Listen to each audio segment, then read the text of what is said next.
ইসলামের বিজয় খুবই সন্নিকটে, ঠিক কিনা? আমাদের কিছু স্যাক্রিফাইসের পরিমাণ বাড়াতে হবে, আল্লাহরে দেখাই দিতে হবে আমরা ময়দান ছাড়ি নাই, দেখাইতে হবে যে আমরা ময়দানে টিকে আছি। চিল্লায় বলেন ঠিক কিনা? টিকে থাকতে হবে।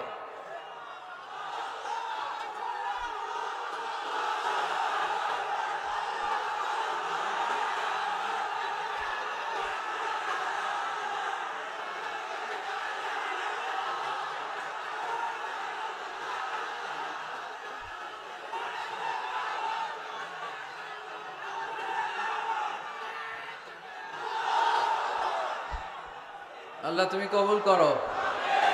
ইসলামের জন্য আমাদের যে ভালোবাসা, এই আবেগ, এই উচ্ছ্বাস, এই গণজোয়ার, এই জনস্রোত, এই সবগুলোকে আল্লাহ তুমি ইসলামের বিজয়ের জন্য কবুল করে নাও।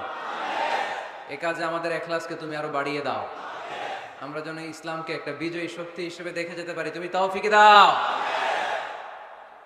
ঐতিহাসিক তাফসিরুল কোরআনের মাহফিল 2019 23তম প্রোগ্রাম, 2 দিন ব্যাপী। স্থান হচ্ছে পূর্ব মুক্তারকুল দরগাপাড়া তাফসির ময়দান। এটা তাফসির ময়দান, মাশাআল্লাহ। আজকে দ্বিতীয় রজনী, আমাকে রেখেছেন প্রধান মুফাসসির, আপনাদের শুকরিয়া। আমার আগে কথা বলেছে হযরত মাওলানা শফিউল হক জিহাদি সাহেব, কথা বলেছেন হযরত মাওলানা হাফেজ মাওলানা আব্দুর রহিম সাহেব। আজকের এই প্রোগ্রামের সভাপতি হযরত মাওলানা উসমান গনি সাহেব, আপনি মাশাআল্লাহ। প্রতিষ্ঠাতা পরিচালক মারিফুল কোরআন মাদ্রাসা ও এতিমখানা দরগাপাড়া খরুলিয়া কক্সবাজার, এবং সভাপতি পূর্ব মুক্তারকুল কেন্দ্রীয় জামে মসজিদ। বোনদের জন্য ব্যবস্থা আছে নাকি? কোন দিকে? ওইখানে জায়গা হয়েছে? আলহামদুলিল্লাহ, আল্লাহ কবুল করো। এইদিকে ধাক্কাধাক্কি এটা একটু বেশি, মুজাহিদ গুলা সব এইদিকে করছে। ধাক্কাধাক্কি করো না, এনার্জি নষ্ট হয়ে যাবে। এগুলো রাখতে হবে ইসলামের জন্য, ঠিক কিনা? এনার্জি জমায় রাখার দরকার আছে না নাই? এত আগে নষ্ট করা যাবে না। ঘোষণা আসলে, সিগন্যাল আসলে ঝাঁপায় পড়তে হবে, ঠিক কিনা? তো আমি সবাইকে, কক্সবাজারের ভাইদেরকে শুকরিয়া জানাই। সাগরপাড়ের মানুষরা খুব নির্ভীক হয়, সাহসী, এদের ডর ভয় একটু কম থাকে। এরা ভয় পায় একজনকে, তিনি কে? কক্সবাজারের মাটি আল কোরআনের ঘাটি। যেহেতু এরা জলোচ্ছ্বাস, জলের উচ্ছ্বাস দেখে এদের অভ্যেস, এরা ঘূর্ণিঝড় দেখে অভ্যেস, এদের 10 নম্বর সতর্ক সংকেত দেখে অভ্যেস। সামান্য কিছুতে এরা ভয় টয় পায় না, এদেরকে ভয় দেখানো কঠিন। তো এই কক্সবাজারের ভাইরা আপনারা আসছেন অনেক দূর দূরান্ত থেকে। আমি দেখলাম আসার পথে অনেক মোটরসাইকেল, অনেক গাড়ি, জানি না কি অবস্থা রাস্তাঘাটের। যাই হোক, সব রেখে দিয়ে আমরা এখন কোরআনের মজলিসে চলে আসতে পারছি, ঠিক কিনা? আল্লাহর মেহেরবানি। ইয়াং ভাইরা যারা আপনারা এসেছেন, আপনাদেরকে শুকরিয়া। মুরব্বীরা যারা এসেছেন শুকরিয়া। উলামায়ে কিরাম যারা এসেছেন, আপনাদের শুকরিয়া জানাই। আইম্মাতুল মাসাজিদ, মুয়াজ্জিন সাহেবেরা, কামি মাদ্রাসার মুহতামিম সাহেবেরা, ইউনিভার্সিটির টিচার, কলেজের টিচার থেকে শুরু করে যে কোনো ধর্ম, বর্ণ, পেশার যারা এসেছেন, সবাইকে আমাদের এই প্রোগ্রামে ওয়েলকাম। আহলান ওয়া সাহলান ও মারহাবান বিকুম। অনেক কষ্ট করেছেন, আমি এসে শুনলাম। একটা প্রোগ্রাম বাস্তবায়ন করতে আসলে অনেক কষ্ট আছে, ঠিক কিনা? অনেক ভাইরা দিন রাত এখানে খেটেছে। আমাদের সৌদি প্রবাসী মান্নান ভাইকে দেখলাম, খুব কষ্ট করলো। আমাদের ফারুক ভাই ব্যবসায়ী খুব আপ্যায়ন করলো। আরো অনেকের নাম আমি জানি না, কিন্তু আপনারা সবাই এই প্রোগ্রামের জন্য অনেক কষ্ট করেছেন। আল্লাহ আজকের এই প্রোগ্রামটাকে তুমি আমাদের নাজাতের ওসিলা বানাও। আমরা এমন কিছু যাতে শিখে যেতে পারি যেটা আমাদের আখিরাতের নাজাতের ওসিলা হয়ে যায়। আমরা সবাই আওয়াজ করে পড়ি আমিন। আসুন আমরা আর কথা না বাড়িয়ে সরাসরি কোরআন থেকে শুনি, কারণ কোরআন এমন একটা কিতাব যে কিতাবে কোনো ভুল নাই, আছে? কোনো সন্দেহ নাই, আছে? লা রাইবা ফি, there is no doubt in it and a guidance to those who are muttaqin। এটা এমন বই যেটাতে কোনো ভুল নাই, সন্দেহ নাই, সংশয় নাই। পারলে ভুল ধরে দেখাও। পৃথিবীর কোন লেখক বই লেখার পরে এরকম বলছে নাকি আমার বইয়ে কোনো ভুল নাই, এটার মধ্যে কোনো ইনকনসিস্টেন্সি নাই, কোনো অসঙ্গতি নাই, পারলে ভুল ধরে দেখাও? বলে? পৃথিবীর লেখকরা এগুলো বলে না। পৃথিবীর লেখকরা বলে আমি মানুষ, আর মানুষ হচ্ছে দুর্বল, দুর্বলের ঘরের দুর্বল, ঠিক কিনা? সো আমার এই দুর্বলতার কারণে, জ্ঞানের দুর্বলতা, চিন্তার দুর্বলতা, এগুলোর কারণে আমার বইতে ভুল টুল হয়ে যেতে পারে। পারলে আমাকে সংশোধন করে দিবেন, পরবর্তী সংস্করণে আমি ঠিক করে নিব, এরকম বলে না? সব লেখকরা বইয়ের পেছনে এটা বলে দেয়, কিন্তু এই বইটা ভিন্ন। কারণ এই বইটা দুনিয়ার কোনো লেখকের লেখা বই নয়। এই বইটা পাঠিয়েছে কে? আল্লাহ। এজন্য এই বইতে কোনো ভুল নাই, কোনো সন্দেহ নাই, কোনো সংশয় নাই। এই বইটা আলোর পথ দেখায়। এই বইটা পড়লে একজন মানুষ মানুষের মতো মানুষ হয়। কোরআন এসেছে আমাদেরকে মানুষের মতো মানুষ বানাতে। কি বানাতে? মানুষ। বাড়ছে জনসংখ্যা, কমছে মানুষ। বাড়ছে কি, কমছে কি? তার মানে খালি চোখে যা দেখা যায় এগুলো সব মানুষ না, এগুলো কি? জনসংখ্যা। মানুষের সংখ্যা বড্ড কম। মানুষ বানানোর জন্য এসেছে কোরআন। গরুর পেট থেকে বেরোলে ওটা গরু হয়ে যায়, ছাগলের পেট থেকে বেরোলে ওটা ছাগল হয়ে যায়, মুরগির পেট থেকে বেরোলেই ওটা মুরগি হয়ে যায়। কিন্তু মানুষের পেট থেকে বেরোলেই ওটা মানুষ হয় না, ওটার মানুষ বানাইতে হয়। ওটারে মানুষের মতো মানুষ করে গড়ে তুলতে হয়। আবার দেখবেন গরুকে কেউ কোনোদিন বলে না তুই গরুর মতো গরু হ, বলে? কক্সবাজারেও বলে না। ছাগলকে কেউ কোনোদিন বলছে তুই ছাগলের মতো ছাগল হ, কিন্তু মানুষকে বলে তুমি মানুষের মতো মানুষ হও। মানুষের মতো মানুষ হওয়া বড্ড জটিল। এখানেই ধরা খেয়ে যায় অনেকেই। এই কোরআন এসেছে আমাদেরকে মানুষের মতো মানুষ বানাতে, আলোকিত মানুষ বানাতে, ঠিক কিনা? এই দুনিয়া এখন তো সেই দুনিয়া নাই, মানুষ নামের মানুষ আছে, দুনিয়া বোঝাই, সেই মানুষের ভিড়ে আমার আসল মানুষ নাই, ঠিক কিনা? আসল মানুষের বড় অভাব। আমরা যদি আমাদের ছেলে মেয়েদেরকে এই কোরআনটা শিখাই, এই কোরআনের আলোকে যদি তাদেরকে আলোকিত করি, তারা মানুষের মতো মানুষ হবে। কিসের মতো মানুষ? তাহলে এই কথাটা খেয়াল রাখবেন, মুখস্থ রাখবেন, সাথে করে বাড়িতে নিয়ে যাবেন এবং সবাইকে বলবেন যে কোরআন পড়লে মানুষের মতো মানুষ হওয়া যায়, ঠিক কিনা? এই কোরআন যারা পড়ে, কোরআন যারা বুঝে, কোরআন যারা মানে, কোরআনের শিক্ষা যারা অন্তরে লালন করে, তারা কখনো মিথ্যা বলে না, এরা চুরি করে না, এরা কখনো টেন্ডারবাজি করে না, এরা কোনোদিন চাঁদাবাজি করে না, এরা কখনো সিগনেচার দিয়ে দেশের টাকা বিদেশে পাঠায় না, এরা কোনোদিন 43 লক্ষ টাকা দিয়ে পর্দা কিনে না, ঠিক কিনা? কিনে এরা ক্যাসিনোর ব্যবসা করে, এরা জুয়া খেলে, চাঁদাবাজি করে। কোরআন পড়লে সে মানুষের মতো মানুষ হয়, আলোকিত মানুষ হয়। এজন্য কোরআনকে যেন আমরা বন্ধু বানাই, কোরআনকে যেন আমরা সঙ্গী বানাই, কোরআনকে যেন আমরা সাথী বানাই। কারণ কোরআন আমাদেরকে সঠিক জীবন দর্শন শিক্ষা দেয়, সঠিক লাইফস্টাইল শিক্ষা দেয়, সঠিক দৃষ্টিভঙ্গি শিক্ষা দেয়।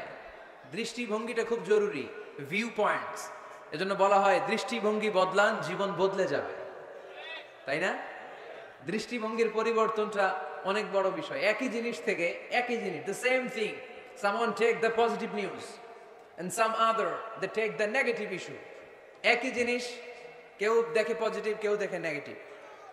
একটা বোতলের মধ্যে যদি অর্ধেক পানি থাকে, একজন বলবে, আমি যদি বলি এখানে কি দেখতে পাচ্ছেন, একজন বলবে আমি দেখতে পাচ্ছি এই বোতলের অর্ধেক খালি, অর্ধেক, উনি খালিটা দেখছে।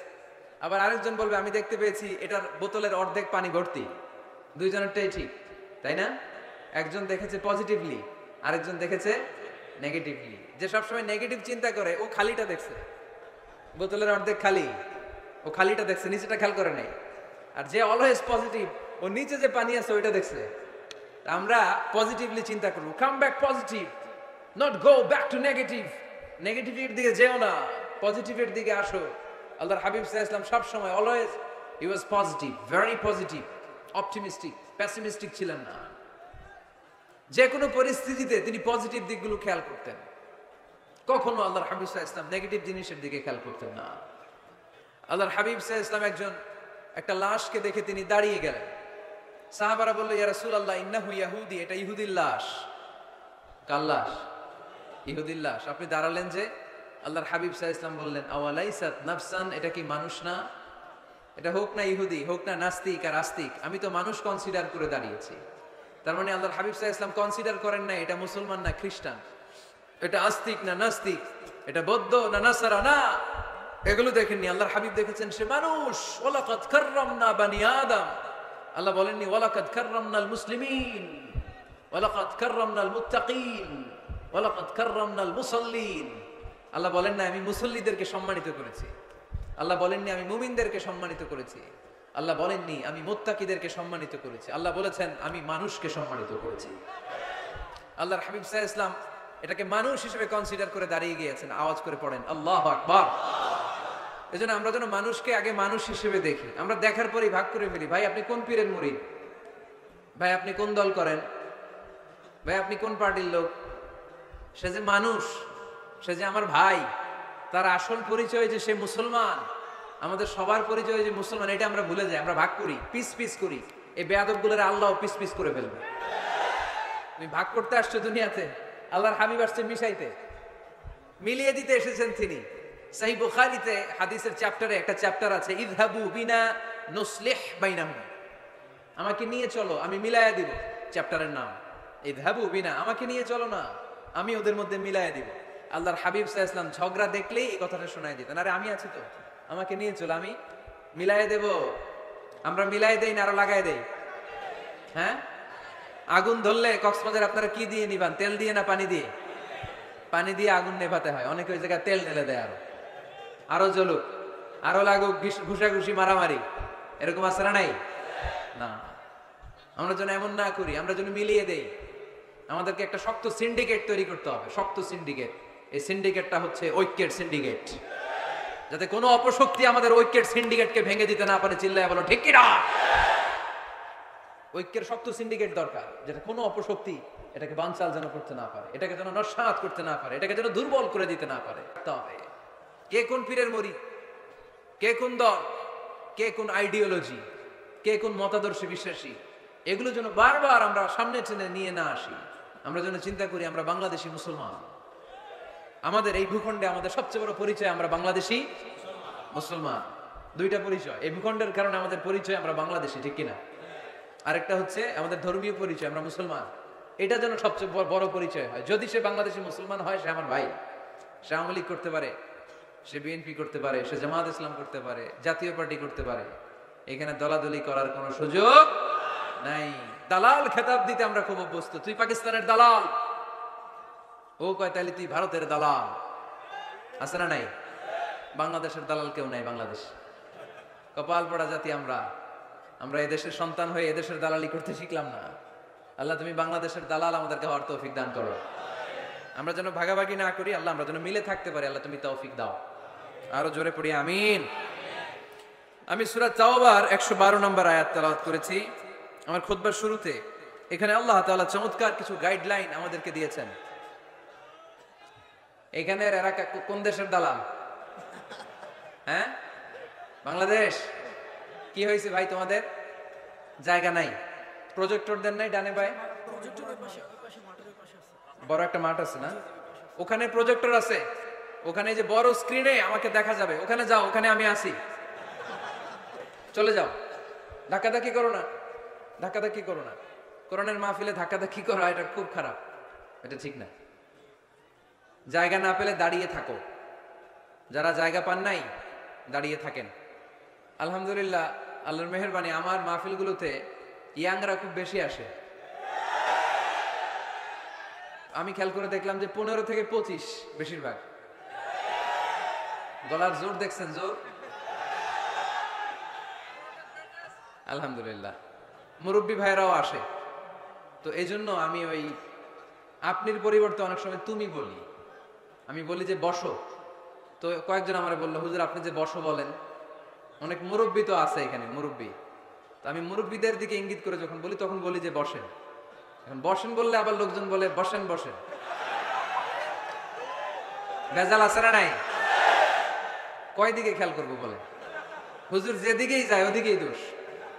হুজুর ইংরেজি পারে, এটাও দোষ। এই হুজুর ইংরেজি পারে না, এটাও দোষ। হুজুর খায় বেশি, এটা দোষ। এই হুজুর কিচ্ছু খাইতে পারে না, এটাও দোষ। হুজুর বিয়ে করে না, এটা তো মহা মুসিবত, এলাকার ইমাম তো বানানোই যাবে না, মহা দোষ। হুজুর অনেকদিন পরে বিয়ে করছে, এটাও দোষ। আছে না নাই? তো অন্যের দোষ যেন আমরা না খুঁজি। সম্মানিত ভাইরা, আমরা ধাক্কাধাক্কি না করি, আমরা বসে যাই। অনেক মানুষ, শৈত্যপ্রবাহ, কিন্তু শীতের কোনো ছোঁয়া এখানে নাই। এত মানুষ হয়েছে, সাফোকেশন হয়ে যাচ্ছে। তো এই জন্য ধাক্কাধাক্কি করা যাবে না। নিরবিচ্ছিন্ন একটা পরিবেশ, নিঝুম নিস্তব্ধ একটা পরিবেশ আমাকে উপহার দিলে আমি চেষ্টা করব কোরআন থেকে একটা ভালো আলোচনা উপহার দেবার। সূরাতুত তাওবার 112 নম্বর আয়াতে আল্লাহ তাআলা আমাদেরকে কিছু গাইডলাইন দিয়েছেন। 9টা গাইডলাইন। কয়টা? সবাই বলেন কয়টা? এগুলো খেয়াল করে মুখস্থ করে নিয়ে যাওয়া যাবে আজকে? মুখস্থ করে আবার আরেকজনকে শোনায় দিবেন, পারা যাবে? যে এই 9টা বিষয় যদি কেউ লালন করে, নিজের মধ্যে ধারণ করে, আল্লাহ তাকে জান্নাতের সুসংবাদ দিয়েছে। আমরা জান্নাতে যেতে চাই কি চাই না? বাল্লিগু আন্নি ওয়ালাউ আয়া, একটি আয়াত হলেও আল্লাহর হাবিব বললেন পৌঁছে দাও। আমাদের ধর্মের এই মিশনারি ওয়ার্কটা, এটা সবার দায়িত্ব। মিশনারি ওয়ার্ক, দাওয়াতি অ্যাক্টিভিটি, এটা শুধু মিজানুর রহমান আজহারির দায়িত্ব না। উনি এসে এসে শুধু দাওয়াত দিবে না, এটা সবার দায়িত্ব। আমি যদি বেশি জানি তো বেশি শোনাবো, আপনি কম জানলে কম শোনাবেন। আপনি যদি শুধু জানেন লা ইলাহা ইল্লাল্লাহ মুহাম্মাদুর রাসূলুল্লাহ, আপনি তাহলে অতটুকুর দাওয়াত দিবেন। সবাই আমরা দাঈ ইলাল্লাহ। এজন্য কথাগুলো শুনবো, প্রথমত আমরা যেন এগুলো ধারণ করতে পারি, এগুলো পালন করতে পারি। কক্সবাজারের ভাইরা, অনেক ভাইরা এসেছেন। আমাদের সময় অনেক দামি, অনেকে দোকান পাট ব্যবসা বাণিজ্য বন্ধ করে টাকা খরচ করে এসেছেন। সময়টা যেন কাজে লাগে। আমরা আমাদের নিয়তকে খালিস করে নেই, যে আজকে আমরা যা শুনবো ঠান্ডা মাথায় ইখলাসের সাথে আমল করার নিয়তে শুনবো, এবং যা শুনবো মনে রাখবার চেষ্টা করবো এবং এটা পৌঁছে দিব। ঠিক কিনা? সবাই কি একমত? দ্বিমত আছে নাকি কেউ কেউ? সবাই একমত তো? আসুন আমরা সরাসরি কোরআন থেকে তাফসীর শুনি। এই আয়াতটিতে আল্লাহ তাআলা মুমিনদের 9টি গুণের কথা বলেছেন। আমরা একে একে ধারাবাহিকভাবে গ্রাজুয়ালি 9টি গুণের কথা শুনব। প্রথম যেই গুণের কথা আল্লাহ তাআলা বলেছেন, আল্লাহ তাআলা উল্লেখ করছেন মুমিনদের প্রথম বৈশিষ্ট্য হচ্ছে আত-তাইবুনা। আমার সাথে সাথে সবাই পড়েন আত-তাইবুনা। সবাই পড়েন নাই? সবাই পড়েন আত-তাইবুনা। মানে মুমিনরা তওবা করে। কি করে? আত-তাওবা।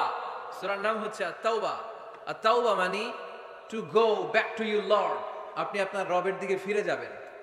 প্রথম পয়েন্ট নিয়ে আলোচনা আমরা শুরু করে দিলাম অলরেডি। কথা বন্ধ করে কান দুটো খরগোশের কানের মতো খাড়া করে আমার দিকে তাকান। আত-তাইবুনা, মুমিনরা তওবা করে। আত-তাওবা, আত-তাওবা মানে হচ্ছে আর-রুজুউ ইলাল্লাহ। আর-রুজুউ ইলাল্লাহ, আল্লাহর দিকে ফিরে যাও। আমাদের ভুল হতে পারে, ভুল হলেই আমরা ফিরে যাই যার দিকে, তিনি কে? আল্লাহর হাবিব বললেন কুল্লুকুম খাত্তাউন, তোমরা সবাই পাপী। আমরা সবাই কি? কক্সবাজারের ভাইয়ের, আমরা সবাই, আমরা যে পাপী এটা বলতে আপনাদের লজ্জা লাগতেছে অনেক। আমরা পাপী না সবাই? শুধু কি পাপী? পাপীর ঘরের পাপী, ঠিক কিনা? পৃথিবী না জানুক আমি তো জানি, আমি কি পাপ করেছি হায়। পৃথিবী না জানুক আমি তো জানি, আমি কি পাপ করেছি হায়। আমার পাপের করলে বিচার, বাঁচার আমার নাই উপায়। দয়াময় প্রভু মাফ করো আমায়, মাফ করো আমায়। পড়েন আমিন। পৃথিবীর কেউ না জানলেও প্রত্যেকের পাপের হিসাব প্রত্যেকের কাছে আছে না নাই? এজন্য আল্লাহর হাবিব বললেন কুল্লুকুম খাত্তাউন, তোমরা সবাই পাপী। শুধু পাপী না, পাপীর ঘরের পাপী। ওয়া খায়রুল খাত্তাইনা আত-তাওয়াবুন, আর এই পাপীদের মধ্যে সবচাইতে ভালো পাপী যেই পাপী পাপ করার পরপরই তওবা করে। ইয়া আইয়ুহাল্লাযীনা আমানু তুবু ইলাল্লাহি তাওবাতান নাসুহা। ও বিশ্বাসীরা, তোমরা যদি অন্যায় করে ফেলো, তোমরা যদি ভুল করে ফেলো, তোমরা যদি নিজের নফসের উপরে জুলুম করে ফেলো, উপলব্ধি আসার পরে আমার কাছে ক্ষমা চাও, তওবা করো। তওবার মতো তওবা করলে আমি জীবনের সব গুনাহ মাফ করে দিতে পারি। তিনি দয়াময়, তিনি মেহেরবান। তার দয়া যে কত বিশাল আপনি কল্পনাও করতে পারবেন না। তুবু ইলাল্লাহি তাওবাতান নাসুহা, তওবার মতো তওবা। তাওবাতুন নাসুহা মানে কি? তওবার মতন তওবা, এমন তওবা যে তওবাতে আল্লাহ আপনারে মাফ করবেই। যেই তওবার মধ্যে জড়িত আছে আবেগ, যেই তওবাতে জড়িত আছে চোখের পানির স্পর্শ। চোখের পানির এত দাম। অনুতপ্ত বান্দা যখন গুনার কথা স্মরণ করে কাঁদে, চোখের পানি ছেড়ে দেয়। এই চোখের পানি চোখ বেয়ে নাকের ডগাবে মাটিতে পড়ার আগেই আল্লাহ অনুতপ্ত বান্দার জীবনের সব গুনাহ মাফ করে দেয়। এজন্য চোখের পানি ছাড়তে হবে। আমাদের হৃদয়ের ভেতরটা অনেকের খুব শক্ত, নরম হয় না, চোখ দিয়ে পানি নামে না। সর্বশেষ কবে যে আমরা কেঁদেছিলাম অনেকের মনে নেই। এরকম আছে না নাই? যদি জিজ্ঞেস করি ভাই আল্লাহর ভয়ে সর্বশেষ কাঁদছিলেন কবে, মনে নাই। কবে যে কাঁদছিলাম, এত ব্যস্ত আমি, কখন কাঁদবো, কাদারই তো সময় নাই। এরকম আছে না নাই? না, কুল্লুকুম খাত্তাউন, সবাই পাপী। আর এই পাপীদের মধ্যে সবচেয়ে বড় পাপী যে পাপ করার পরপরই তওবা করে। আপনার পাপ কত বড়? কি অন্যায় করেছেন আপনি? কি গুনাহ করেছেন? কত বড় জুলুম করেছেন? আপনার পাপ, আপনার অন্যায়, আপনার ভুল, আপনার জুলুম যত বড়ই হোক, আল্লাহর দয়া, আল্লাহর ক্ষমা তার চাইতেও বড়। আমাদের পাপ যদি হয় খালের পানির সমান, বিলের পানির সমান, জেনে রাখবেন আল্লাহর দয়া সাগরের পানির সমান। আমাদের পাপ যদি হয় পাহাড়ের সমান, আল্লাহর দয়া আকাশের সমান। এজন্য আল্লাহ বললেন তুবু ইলাল্লাহি তাওবাতান নাসুহা, তওবার মতো তওবা করো। তওবার মতো যদি তওবা করতে পারো, সব গুনাহ মাফ করে দিতে পারে কে? কত যে দয়াময় তিনি, কত যে মেহেরবান। দয়ার ভালোবাসাকে তিনি 100 টুকরা করেছেন। এক টুকরা আমাদের সবার মাঝে ভাগ করে দিয়েছেন, 99 টুকরা উনি নিজের মধ্যে রেখে দিয়েছেন। দেখেন আমাদের এক টুকরার ভালোবাসার নমুনা পৃথিবীব্যাপী আপনি খোঁজ করে দেখেন, কত ভালোবাসার ঘটনা। এক একজন যে কত লাভ স্টোরি জানে। যদি জিজ্ঞেস করি ভাই একটা লাভ স্টোরি শোনান, আপনি ঘটনা শুনতে শুনতে নিজেই কাঁদতে শুরু করবেন। এত চমৎকার লাভ স্টোরি, এত চমৎকার ভালোবাসার উপন্যাস, এত চমৎকার নাটক। ভালোবাসার দৃশ্য দেখলে অবাক লাগে। বন্ধু বন্ধুর জন্য ভালোবাসা, স্বামী স্ত্রীর জন্য ভালোবাসা। নেপালের ওই যে কি যেন একটা এয়ারপোর্টে আমাদের ইউএস বাংলার একটা এয়ারক্রাফট ক্র্যাশ করেছিল। হ্যাঁ, হাজবেন্ড ওয়াইফ, কি নাম এটা? ত্রিভুবন ইন্টারন্যাশনাল এয়ারপোর্ট, ত্রিভুবন। এই ত্রিভুবনে আমাদের পাইলট যখন সিগন্যাল চাচ্ছিল, ওখানে ওই 10 না 01 নাকি 20 এই নিয়ে কনফিউশনের কারণে ওনারা সেফলি ল্যান্ড করতে পারে নাই। মারাত্মক ক্র্যাশ। আহা, কিছু ফ্যামিলি দেখলাম, নিউ কাপল, ভেরি নিউ কাপল, নতুন বিয়ে হয়েছিল, হাতে মেহেদির দাগগুলো শুকায়নি তখন, জ্বলে পুরে হাজব্যান্ড সারখা, কিন্তু হাজব্যান্ড আর ওয়াইফের হাত এই যুগল আলাদা হয়নি। স্বামী তার স্ত্রীকে ধরে রেখেছিল শেষ মুহূর্তে। বিমানের ভেতরে যখন ফায়ার, গ্যাসের মধ্যে ওরা চিৎকার করছিল, শেষ নিঃশ্বাস যখন ত্যাগ করছিল, হাজব্যান্ড তার ওয়াইফের হাত ছাড়েনি, ওয়াইফ ছাড়েনি স্বামীর হাত। ভালোবাসার নমুনা। এক ভাগ ভালোবাসার ছিটে ফোঁটা আমরা পেয়েছি, ঠিক কিনা? ওই এক ভাগ কি আমি একা পাইছি? আপনি একা পাইছেন? আমরা সবাই মিলে। আমি পত্রিকায় একটা রিপোর্ট দেখেছি, আমি প্রায় বলি, বন্যার পানিতে পানি খেতে খেতে মা জীবন শেষ, কোমর পানি, গলা পানি, নাক সমান পানি, পানি খেতে খেতে শেষ, কিন্তু বাচ্চাটারে বুদ্ধি করে বালতির মধ্যে এরকম চেপে ধরে রাখছে। বন্যার পানিতে পানি খেতে খেতে মা শেষ। আল্লাহর মেহেরবানিতে বাচ্চাটা মরে নাই। এই কলিজার টুকরা দুধের বাচ্চার জন্য মা জীবন দিয়ে দিল। এই বাচ্চার জন্য মায়ের হৃদয়ে ভালোবাসাটা ঢুকাই দিছে কে?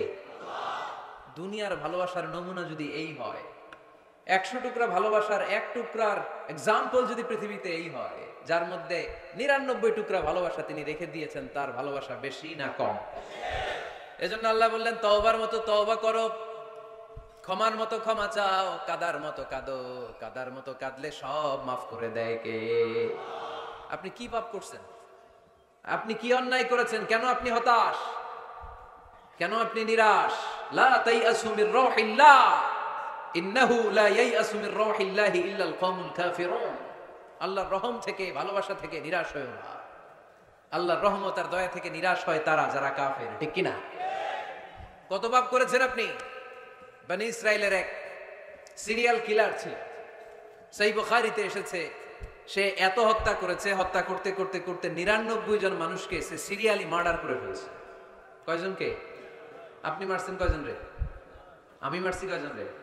সে 99 জনকে মারছে। কয়জনকে? 99 জনকে। মারার পরে তার অন্তরে ভয়, হায় রে 99 জনকে আমি শেষ করে দিলাম, না জানি আমার নসিবে কি আছে, না জানি আল্লাহ আমারে কি শাস্তি দেয়। ভয়ে এক রাহেবের কাছে গেল, খ্রিস্টান পাদ্রী, খ্রিস্টানদের আল্লাহর ওলি, যে বলে, ও আল্লাহর ওলি, আমার তো বড্ড ভয় হয়, আমি অপরাধ করেছি। কি অপরাধ? আমি 99 জনকে হত্যা করেছি। রাহেব বলে, 99 জনকে হত্যা করছো? সর্বনাশ, তোর কপালে তো ক্ষমা নাই। সিরিয়াল কিলার কয় আমার কপালে যদি ক্ষমা না থাকে তোরে বাঁচায় রেখে লাভ কি? আমি যেহেতু শেষ, তোরও শেষ করে মরে, ওরেও মেরে ফেলছে। এবার সেঞ্চুরি, এবার সেঞ্চুরি করে আবার হয় হায় রে 100 জনের মারলাম, না জানি আমার নসিবে কি আছে। খুঁজতে লাগলো কোনো ভালো আলেম আছে কিনা। আলেমের কাছে গেছে, যে বলে আলেম 100 হত্যা করেছি আমি, 100 খুনের আসামি, আমার নসিবে কি ক্ষমা আছে? আলেম বলে তুমি কি গুনাহ করছো মিয়া? তোমার গুনাহ যত বড় হোক, তোমার অন্যায় যত বড় হোক, তোমার পাপ যত বিশাল হোক, আমার আল্লাহর দয়া ভালোবাসা তার চাইতেও বিশাল। তুমি একটা ভালো জায়গায় যাও, এই এলাকাটা ভালো না, এখানে সব জালিমদের বসবাস, তুমি ভালো মানুষদের এলাকায় চলে যাও, সেখানে যে তওবা করো। লোকটার অন্তরে ভয় এসেছে, তওবার নিয়ত করেছে। বাসায় যে কাপড় চোপড় ব্যাগের ভেতরে ভরে ঘর থেকে বের হওয়ার সাথে সাথে মালাকুল মাউত এসে রূহ কবজ করেছে। ফাজাআত মালাইকাতুর রাহমা ওয়া মালাইকাতুল আযাব, রহমতের ফেরেশতারা আসছে, আযাবের ফেরেশতারা আসছে। রহমতের ফেরেশতারা বলে যেহেতু রিয়েলাইজেশন আসছে, ভালো পথে যাওয়ার ইন্টেনশন আসছে, আমরা রূহ নিব। আযাবের ফেরেশতারা বলে না, এখনো তো ভালো হইতে পারে নাই, 100টা খুনের বিষয়টা সহজ না, 100 জন মানুষকে হত্যা করেছে, তার রূহটা আমরা নিয়ে সিজ্জিনে ঢুকাবো। রহমতের ফেরেশতারা বলে না, তার রূহটা আমরা নিয়ে ইল্লিনের ভেতরে ঢুকাবো। দুই দল ফেরেশতার মারামারি, দুই দল ফেরেশতা ঝগড়া লেগে গেছে, এরা বলে আমরা, এরা বলে আমরা। ভেজাল আছে না নাই? আল্লাহ বলে ধাক্কা ধাক্কি আর ঝগড়ার দরকার নাই, ফিতা দিয়ে মাপো। ভালো এলাকাটা যে এলাকায় যাচ্ছিল ওই এলাকাটা যদি কাছে হয়, রহমতের ফেরেশতারা নিয়ে যাবা। খারাপ এলাকা যদি কাছে হয়, আযাবের ফেরেশতারা নিয়ে যাবা। খারাপ এলাকাটা কি কাছে নাকি অনেক কাছে? একেবারে কাছে, ঘর থেকে মাত্র বের হয়েছিল, ঠিক কিনা? আর ভালো এলাকা তো অনেক দূর। আল্লাহ জমিনকে আদেশ করলেন, ভালো এলাকাটা তুই সংকুচিত হয়ে কাছে চলে আয়, খারাপ এলাকাটা তুই দূর থেকে দূরান্তরে চলে যা। মেপে দেখা গেল যে খারাপ এলাকা অনেক দূরে, ভালো এলাকা একেবারে কাছে। রহমতের ফেরেশতারা তার রূহ নিয়ে জান্নাতে ঢুকিয়ে দিল। চিল্লায় পড়েন আল্লাহু আকবার। এজন্য তওবা যদি তওবার মতো করতে পারেন, চাওয়ার মতো যদি আল্লাহর কাছে চাওয়া যায়, সব গুনাহ মাফ করে দিবে কে? বিশ্বনবী বলেন, আমার আগের কোনো গুনাহ নাই, পরের কোনো গুনাহ নাই। লিয়াগফির লাকাল্লাহু মা তাকদ্দামা মিন যামবিকা ওয়া মা তাআখার। আল্লাহ বললেন, নবী আপনার কোনো গুনাহ নাই, আপনি মাসুম, নিষ্পাপ, নিষ্কলুষ, আপনার কোনো পাপ নাই, গুনাহ নাই, অন্যায় নাই। তারপরে বিশ্বনবী বলেন, ওয়াল্লাহি লা আস্তাগফিরুল্লাহ ওয়া আতুবু ফিল ইয়াউমি আকসার মিন 70 মাররা। প্রতিদিন আমি বিশ্বনবী 70 বারেরও বেশি আল্লাহর কাছে তওবা করি। কয়বারের বেশি? কোন গুনাহ আছে? কোন পাপ আছে? কোন অন্যায় জীবনে করেছেন? উনি যদি প্রতিদিন করে 70 বার, আমাদের করা দরকার কয়বার? হ্যাঁ, 70,000 বার। আহা, আমরা করি কয়বার? কয়বার করি? বছরে করি না 70 বার, ঠিক কিনা? আওয়াজ করে সবাই তওবা পড়েন, পড়েন আস্তাগফিরুল্লাহ, আবার পড়েন আস্তাগফিরুল্লাহ, আবার পড়েন আস্তাগফিরুল্লাহ। আপনার তওবা, আপনার ইস্তেগফার আপনি নিজেই পড়বেন। অনেকে বলে ইমাম সাহেব রে না আনলে তওবা পড়া যাবে না, আছে না নাই? হুজুর এসে তওবা পড়াইতে হয়। আপনাদের কক্সবাজারে আলহামদুলিল্লাহ এগুলা নাই না? বেশি না, আপনার তওবা আপনি করবেন, আপনি অনুতপ্ত হবেন। আপনি ডাকতে দেরি, আল্লাহ ডাকে সাড়া দিতে দেরি হয় নাই। ওয়া ইযা সাআলাকা ইবাদি আন্নী ফাইন্নী করিব, যখন জিজ্ঞেস করে আমি কোথায়, নবী আপনি বলে দেন আমি কাছে। আল্লাহ কাছে না দূরে? আল্লাহর কাছে কোনো ভায়া হয়ে যাওয়া লাগে, কোনো কেরানি হয়ে যাওয়া লাগে না, কোনো মাধ্যম হয়ে যাওয়া লাগে আল্লাহর কাছে? আল্লাহ বলে ডাকলেই আল্লাহ ডাকে সাড়া দেয়। চিল্লায় বলেন ঠিক কিনা? আল্লাহ বললেন, যদি আমার কাছে আসতে চাও 1 বিঘত, আমি আসি 2 বিঘত। যদি আমার কাছে আসতে চাও 1 হাত, আমি আল্লাহ আসি 2 হাত। যদি আমার কাছে হেঁটে হেঁটে তুমি বান্দা আসতে চাও, আমি আল্লাহ তোমার দিকে দৌড়ে দৌড়ে যেতে চাই। তুবু ইলাল্লাহি তাওবাতান নাসুহা, তওবার মতো তওবা করো। তওবার মতো তওবা করলে সব গুনাহ মাফ করে দিতে পারে কে? তাহলে মুমিন বান্দার প্রথম গুণ হচ্ছে আত-তাইবুনা। প্রথম গুণটা কি? আত-তাইবুনা। সবাই পড়েন, আবার পড়েন আত-তাইবুনা। তওবার 5টা শর্ত আছে। কয়টা? আরো জোরে বলেন কয়টা? 1 নাম্বার হচ্ছে অ্যাকনলেজমেন্ট, স্বীকার যাইতে হবে যে আল্লাহ আমি সবচেয়ে বড় গুনাহগার। কি গুনাহ করছেন আপনি জানেন না? এগুলো স্বীকার করেন, একটার পর একটা লিস্ট করে আল্লাহর শোনান, যদিও আল্লাহ সব জানে, ঠিক কি না? আপনি বলেন আল্লাহ আমি এই পাপ করেছি, আল্লাহ আকাশের নিচে জমিনের উপরে আমার চাইতে বড় গুনাহগার আর কেউ নাই, এমন কোনো পাপ নাই যেটা আমি করি নাই। আল্লাহ, আমি ছাড়া তোমার গোলামের অভাব নাই, কিন্তু তুমি ছাড়া আর একটা রব আমার নাই, ঠিক কি না? এভাবে আল্লাহরে বলেন। অ্যাকনোলেজমেন্ট, স্বীকারোক্তি, আল ইকরার, স্বীকার জান যে আপনি গুনাহগার, আপনার চাইতে বড় গুনাহগার এই তল্লাটে দ্বিতীয়টা নাই। 2 নাম্বার হলো রিপেন্টেন্স, অনুতপ্ত হন, চোখের পানি ছাড়েন, মাফ করে দিবে কে? সাইয়েদনা আদম আলাইহিস সালাম ভুল করলেন, ক্ষমা চাওয়ার সময় এই 2টা কাজ তিনি আগে করলেন। প্রথমে তিনি স্বীকার গেলেন তিনি ভুল করেছেন, তারপরে তিনি অনুতপ্ত হলেন। আমরাও যদি ভুল করি কেমন করে আল্লাহর কাছে ক্ষমা চাইতে হয় সেই দোয়াটা আমাদের জন্য রেখে গেলেন। পড়েন, রব্বানা যালামনা আনফুসানা ওয়া ইল্লাম তাগফির লানা ওয়া তারহামনা লানাকুনান্না মিনাল খাসিরিন। ও আমাদের রব, জুলুম করেছি নাফসের উপর, তুমি যদি মাফ না করে দাও আমরা ক্ষতিগ্রস্তদের অন্তর্ভুক্ত হয়ে যাব, আমরা খাসিরিনদের ভেতরে শামিল হয়ে যাব, ঠিক কি না? তাহলে প্রথমে গেল অ্যাকনোলেজমেন্ট, স্বীকারোক্তি, স্বীকার করবেন। ওযু করে জায়নামাজটা বিছিয়ে দিয়ে স্বীকার করেন যে আল্লাহ, আমার চেয়ে বড় পাপী কেউ নাই। চোখের পানি ছেড়ে অনুতপ্ত হন। 3 নম্বরে স্টপ। 3 নম্বরে কি? সবাই বলেন। স্টপ মানে কি? থামেন। আর না, অনেক আগ বাড়ছে, এবার একটু থামেন। যেই পাপটা করেছিলেন ওটা থামায় দেন। নাকি ঘুষ খাইতেছেন, সকালে ঘুষ খাইয়া বিকালে মাফ চাবেন, বিকালে ঘুষ খাই আবার রাতে মাফ চাই না। এটা আল্লাহর সাথে গেম খেলা হয়ে যায়, ঠিক কিনা? আল্লাহর সাথে গেম খেলা যাবে? আল্লাহর সাথে কৌশল করা যায়? সব কৌশলীর বড় কৌশলী কে? কেউ যেটা পারে না, পারে কে? স্টপ, থামেন। To stop what you have committed from sins, যে পাপ আপনি করেছেন এটা থামায় দেন, আর ওটা করা যাবে না। 4 নাম্বার শর্ত হলো টু হেট, ঘৃণা করতে হবে। যেই পাপটা করে ফেলছিলেন এটা মনে প্রাণে ঘৃণা করতে হবে, মন থেকে এটার ব্যাপারে একটা ঘৃণা জন্মাতে হবে। 5 নাম্বারে to commit, to determine you never repeat this sin again. আল্লাহর এই ওয়াদা দিবেন, এই কমিটমেন্ট দিবেন যে আল্লাহ, পারতপক্ষে আমার জীবনে এই পাপ, এই অন্যায় আমি জীবনে করব না। চিল্লায় বলেন ঠিক কি না? এই 5টা শর্ত সামনে রেখে 5টা শর্তকে আমল করে কেউ যদি তওবার মতো তওবা করে তার জীবনের সব গুনাহ মাফ করে দিবে কে?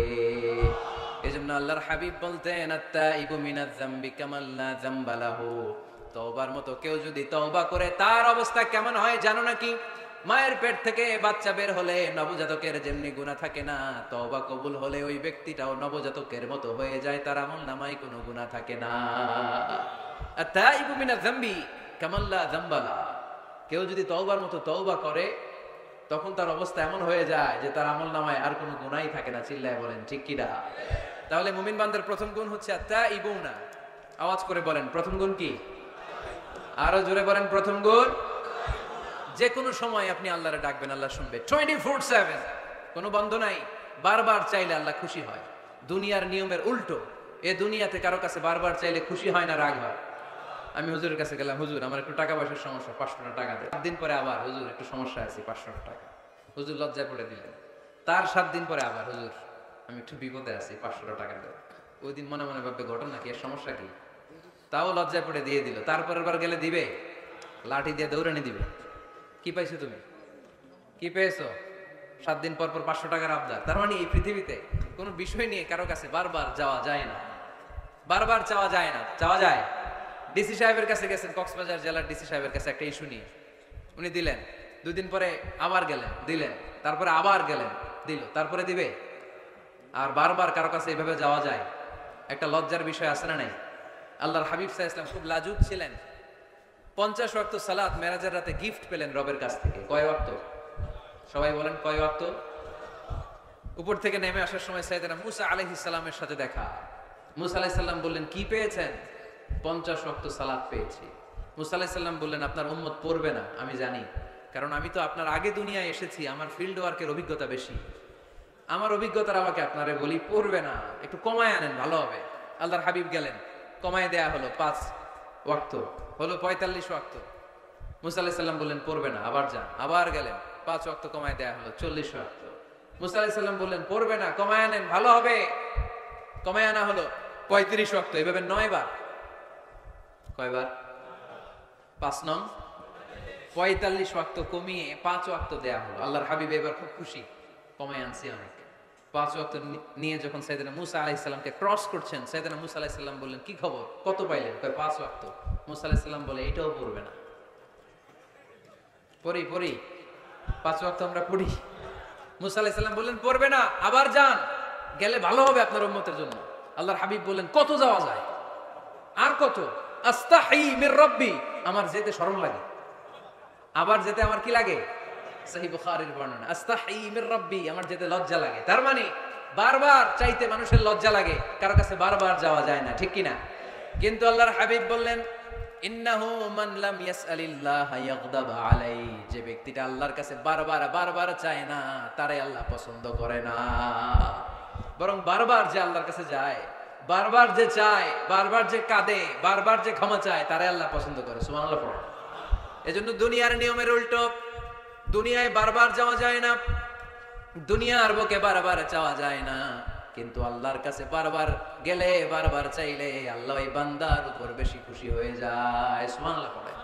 24/7, সব সময়, সপ্তাহের 7 দিন, দিনের 24 ঘন্টা, মাসের 30 দিন আপনারে ক্ষমা করার জন্য আল্লাহ বসে আছে, কিন্তু ক্ষমাটা চাওয়ার সময়টা আমাদের নাই। শেষ রাতে প্রথম আকাশে আল্লাহ মনোনিবেশ করে ডাকতে থাকেন, আলামিন মুস্তাগফিরিন আগফির আলাহ, কার ক্ষমা লাগবে ক্ষমা চাও, ক্ষমা করে দেব।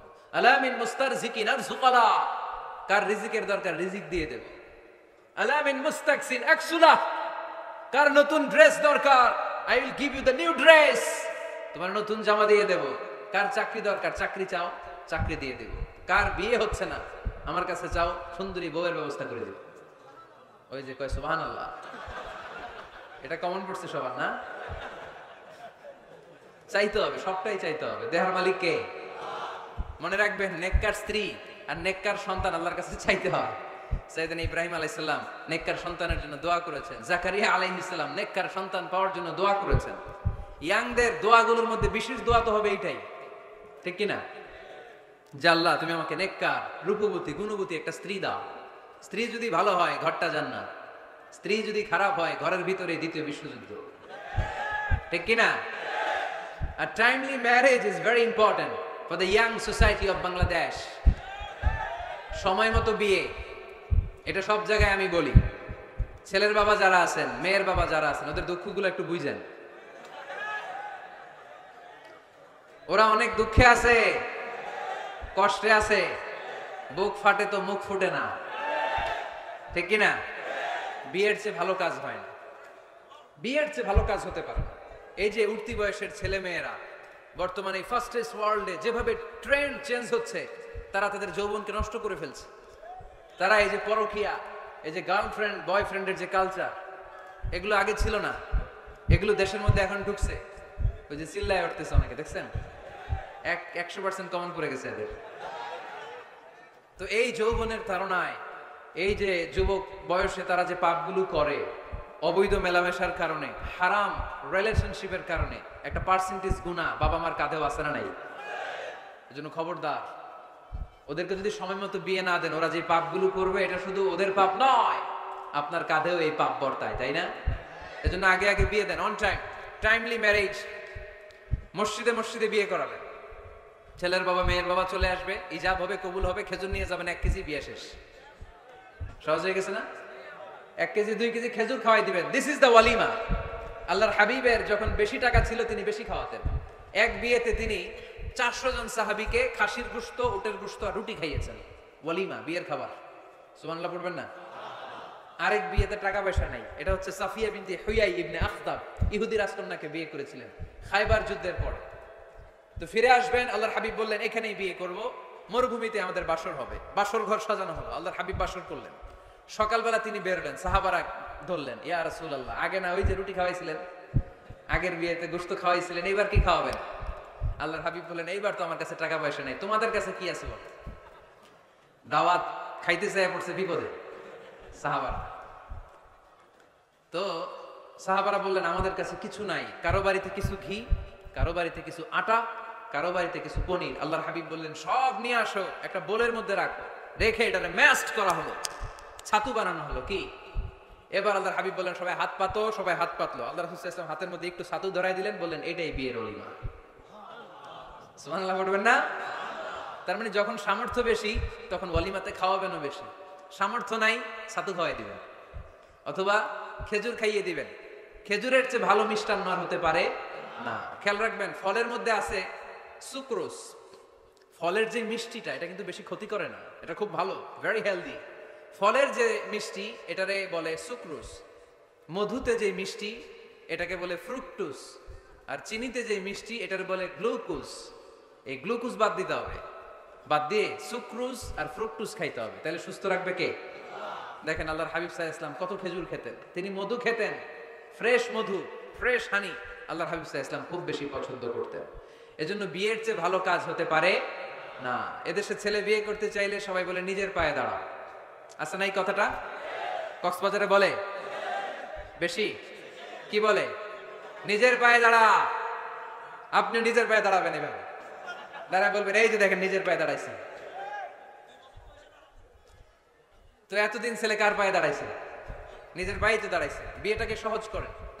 এখানে জনপ্রতিনিধি কেউ থাকলে আপনারা একটু দায়িত্ব নেন, ওদের দুঃখ কষ্ট একটু লাঘব করে দেন, ওদেরকে একটু মিলায় দেন। এই বিয়েটা হচ্ছে ভালোবাসার বন্ধন, এটা জান্নাতি ভালোবাসায় ভরপুর একটা সম্পর্ক। কারণ সাইয়েদনা আদম আলাইহিস সালাম আর হাওয়া আলাইহিস সালাম দুইজনের বিয়ে হয়েছিল জান্নাতে। সুবহানাল্লাহ পড়েন। এজন্য আমরা বিয়ে করব। কি করব? বিয়ে করব। যারা করছেন তারা বেশি জোরে কইেন না যে করব।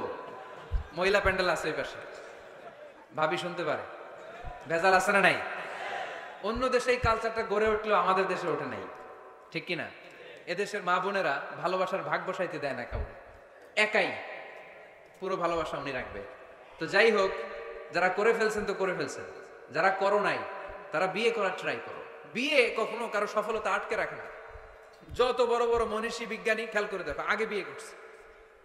আমাদের এই স্বাধীনতার স্থপতি বঙ্গবন্ধু শেখ মুজিবুর রহমান খুব অল্প বয়সে বিয়ে করেছেন, ঠিক কিনা?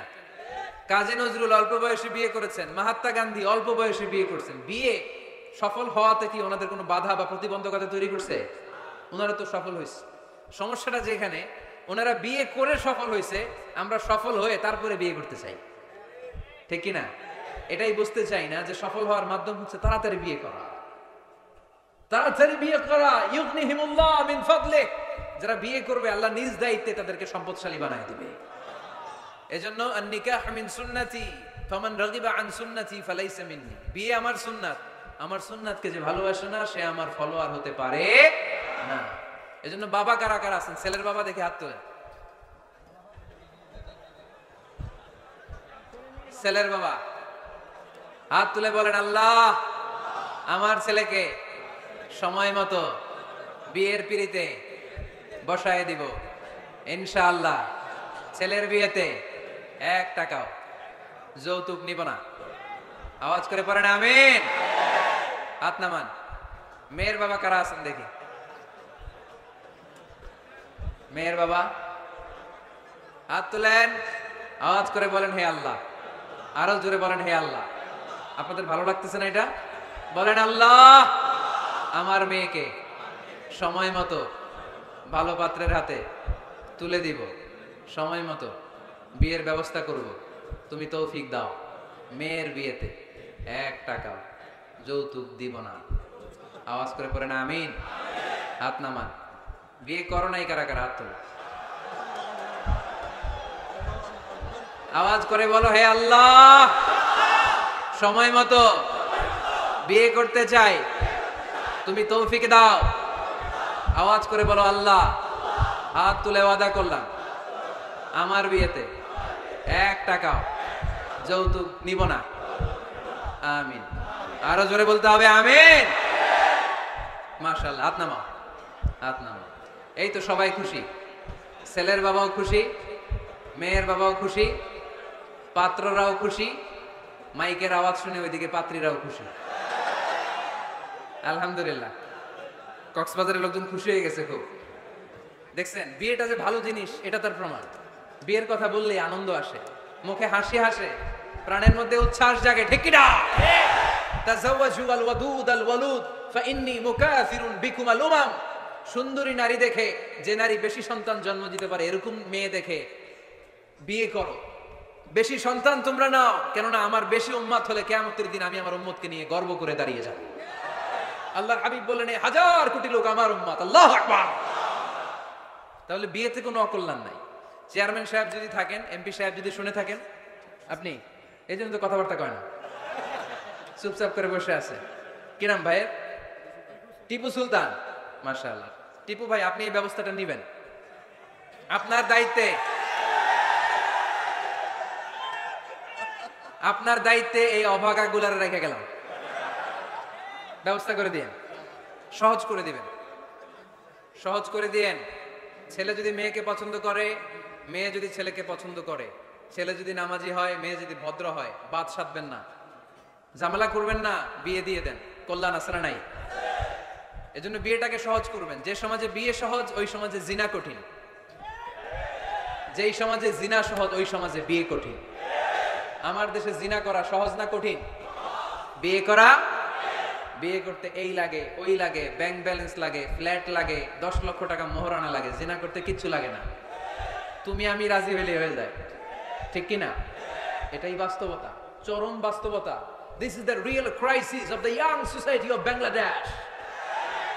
এদেশের ইয়াং ছেলেরা এই ক্রাইসিসে আছে, ওদের কথা কেউ কইতে পারে না। এজন্য ওদের পক্ষ হয়ে আমি একটু বলি। বাবারা, ছেলের বাবারা, মেয়ের বাবারা, বিষয়টা একটু খেয়াল করবেন। আল্লাহ আমাদের সবাইকে কথাগুলো বুঝার, আমল করার তৌফিক দান করুন। এজন্য ভুল যদি হয়ে যায়, ক্ষমা চাইবে একজনের কাছে, তিনি কে? আল্লাহ বলেন, যখনই ক্ষমা চাইবা তখনই আমি ক্ষমার জন্য রাজি। শুধু দুইটা সময় মানুষের ক্ষমা আর তাওবা কবুল করা হয় না। আওয়াজ করে বলতে হবে কয়টা? এক হলো বাদাল গরগরা, যখন গরগরানি শুরু হয়ে যায়। একজন মানুষের হায়াত যখন ফুরিয়ে যায়, মালাকুল মাউত তখন তার রূহ ধরে টান মারে, তার গলায় গরগর গরগর শব্দ হয়। তখন যদি আল্লাহর কাছে সে তওবা করে, ওই তওবা কবুল হবে।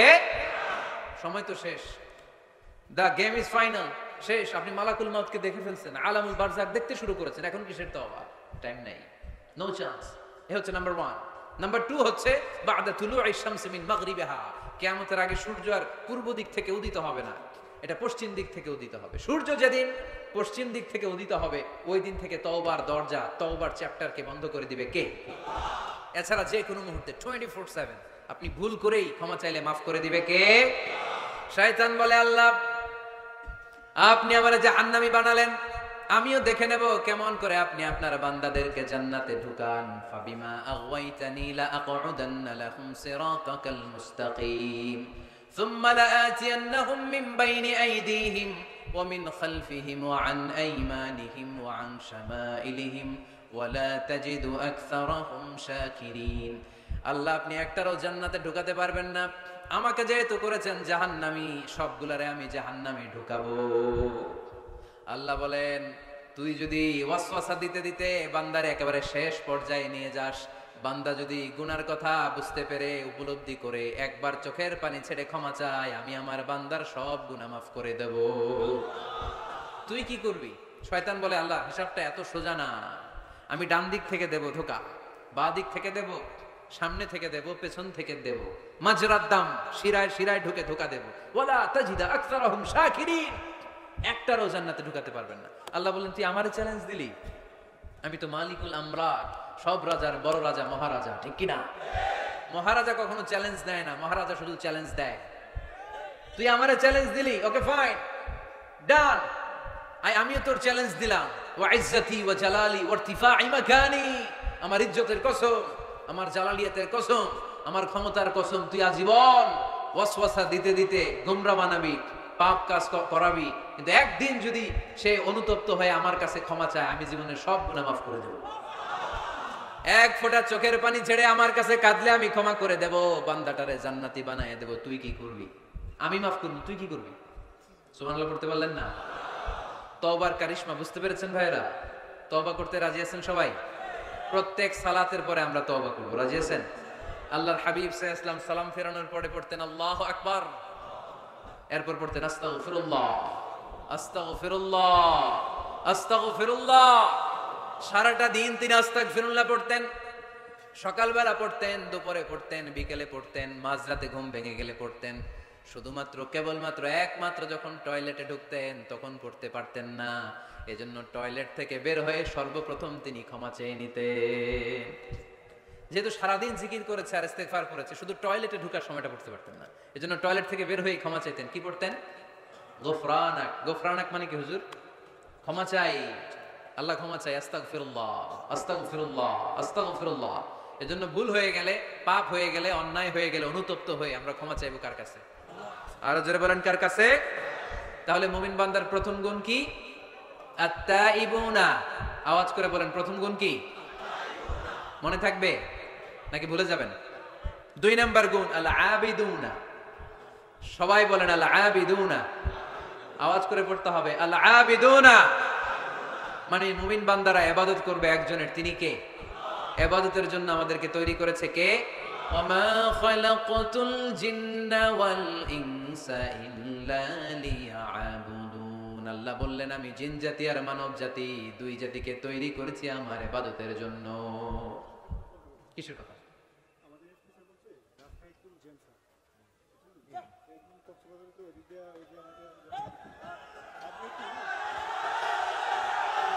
বসেন বসেন বসেন, ভালো কথা বলতেছে, বসেন, না বুঝে হই হই, বসেন। আপনাদের জেলার এসপি সাহেব, পুলিশ সুপার আপনাদের জেলার এসপি সাহেব হাইওয়ের, উনি এই যে লোক পাঠাইছে, পুরো কক্সবাজার জেলা গাড়িতে ব্লক। আমি তো শহর থেকে আসছি, আমি কক্সবাজার শহর থেকে আসছি, আমি দেখেছি এই ছেলেপেলারা যদি ধাক্কাধাক্কি করে আমার গাড়ি না আনতো, ফারুক ভাইয়ের গাড়ি এখান দিয়ে ঢুকতো না। তো এসপি সাহেব আশঙ্কা করছে যে অনেক ঝামেলা হতে পারে, এজন্য যারা যত্রতত্র গাড়ি পার্কিং করেছেন তারা যেন গাড়িগুলোকে সরায় ফেলেন, এই ঘোষণাটা আসছে ওখান থেকে। এজন্য উল্টাপাল্টা যদি কেউ পার্কিং করে থাকেন, রাস্তায় যদি কেউ জ্যাম লাগায় থাকেন, নিজ দায়িত্বে আপনি আপনার লেনে থাকবেন। ঘোষণাটি শেষ হলো, বসেন বসেন বসেন বসেন বসেন। আবার আওয়াজ শুরু হয়েছে। মুমিন বান্দার 2 নাম্বার গুণ কি বলেন? বলতে পারে না, খায়া ফেলাইছে, বইলা গেছে। আল আবিদুনা, ইবাদত চলবে একজনের, তিনি কে? দাসত্ব চলবে একজনের, তিনি কে? সেজদা দেব আমরা একজনকে, তিনি কে? নাকি মাজারে সেজদা, বাজারে সেজদা, পীরকে সেজদা, বাবাকে সেজদা? সেজদা চলবে একজনকে, তিনি কে? কেউ ফিরে না খালি হাতে, আল্লাহরে তোর দরবারেতে। পড়েন, কেউ ফিরে না। এজন্য আল্লাহ বললেন মুমিন বান্দার দ্বিতীয় গুণ আল আবিদুনা, তারা ইবাদত করবে একজনের, তিনি কে? ফালইয়াবুদু রাব্ব হাযাল বাইত আল্লাযী আত'আমাহুম মিন জু' ওয়া আমানাহুম মিন খাউফ। আল্লাহ বললেন, এই কাবা ঘরের মালিক আমি আল্লাহ, আমি এক আল্লাহর ইবাদত তোমরা করো। আমরা বললাম, আল্লাহ আপনি এক আল্লাহর ইবাদত যদি আমরা শুরু করে দেই, আমরা কি পাবো? আল্লাহ বললেন, ক্ষুধার সময় খাবার পাবে, ভয়ের সময় নিরাপত্তা পাবে। ঠিক কি না? আমরা যখন ক্ষুধার্ত হই আমাদেরকে রিজিক দেয় কে? বিপদে পড়লে উদ্ধার করে কে? পেটে যখন ক্ষুধা, খাদ্যের ব্যবস্থা করে কে? দিও তৃষ্ণা পেলে ঠান্ডা পানি, ক্ষুধা পেলে লবণ ভাত। আল্লাহ এই গরিবের শোনো শোনো মুনাজাত, আল্লাহ এই গরিবের শোনো শোনো মুনাজাত, আল্লাহ এই গরিবের। পড়েন আমিন।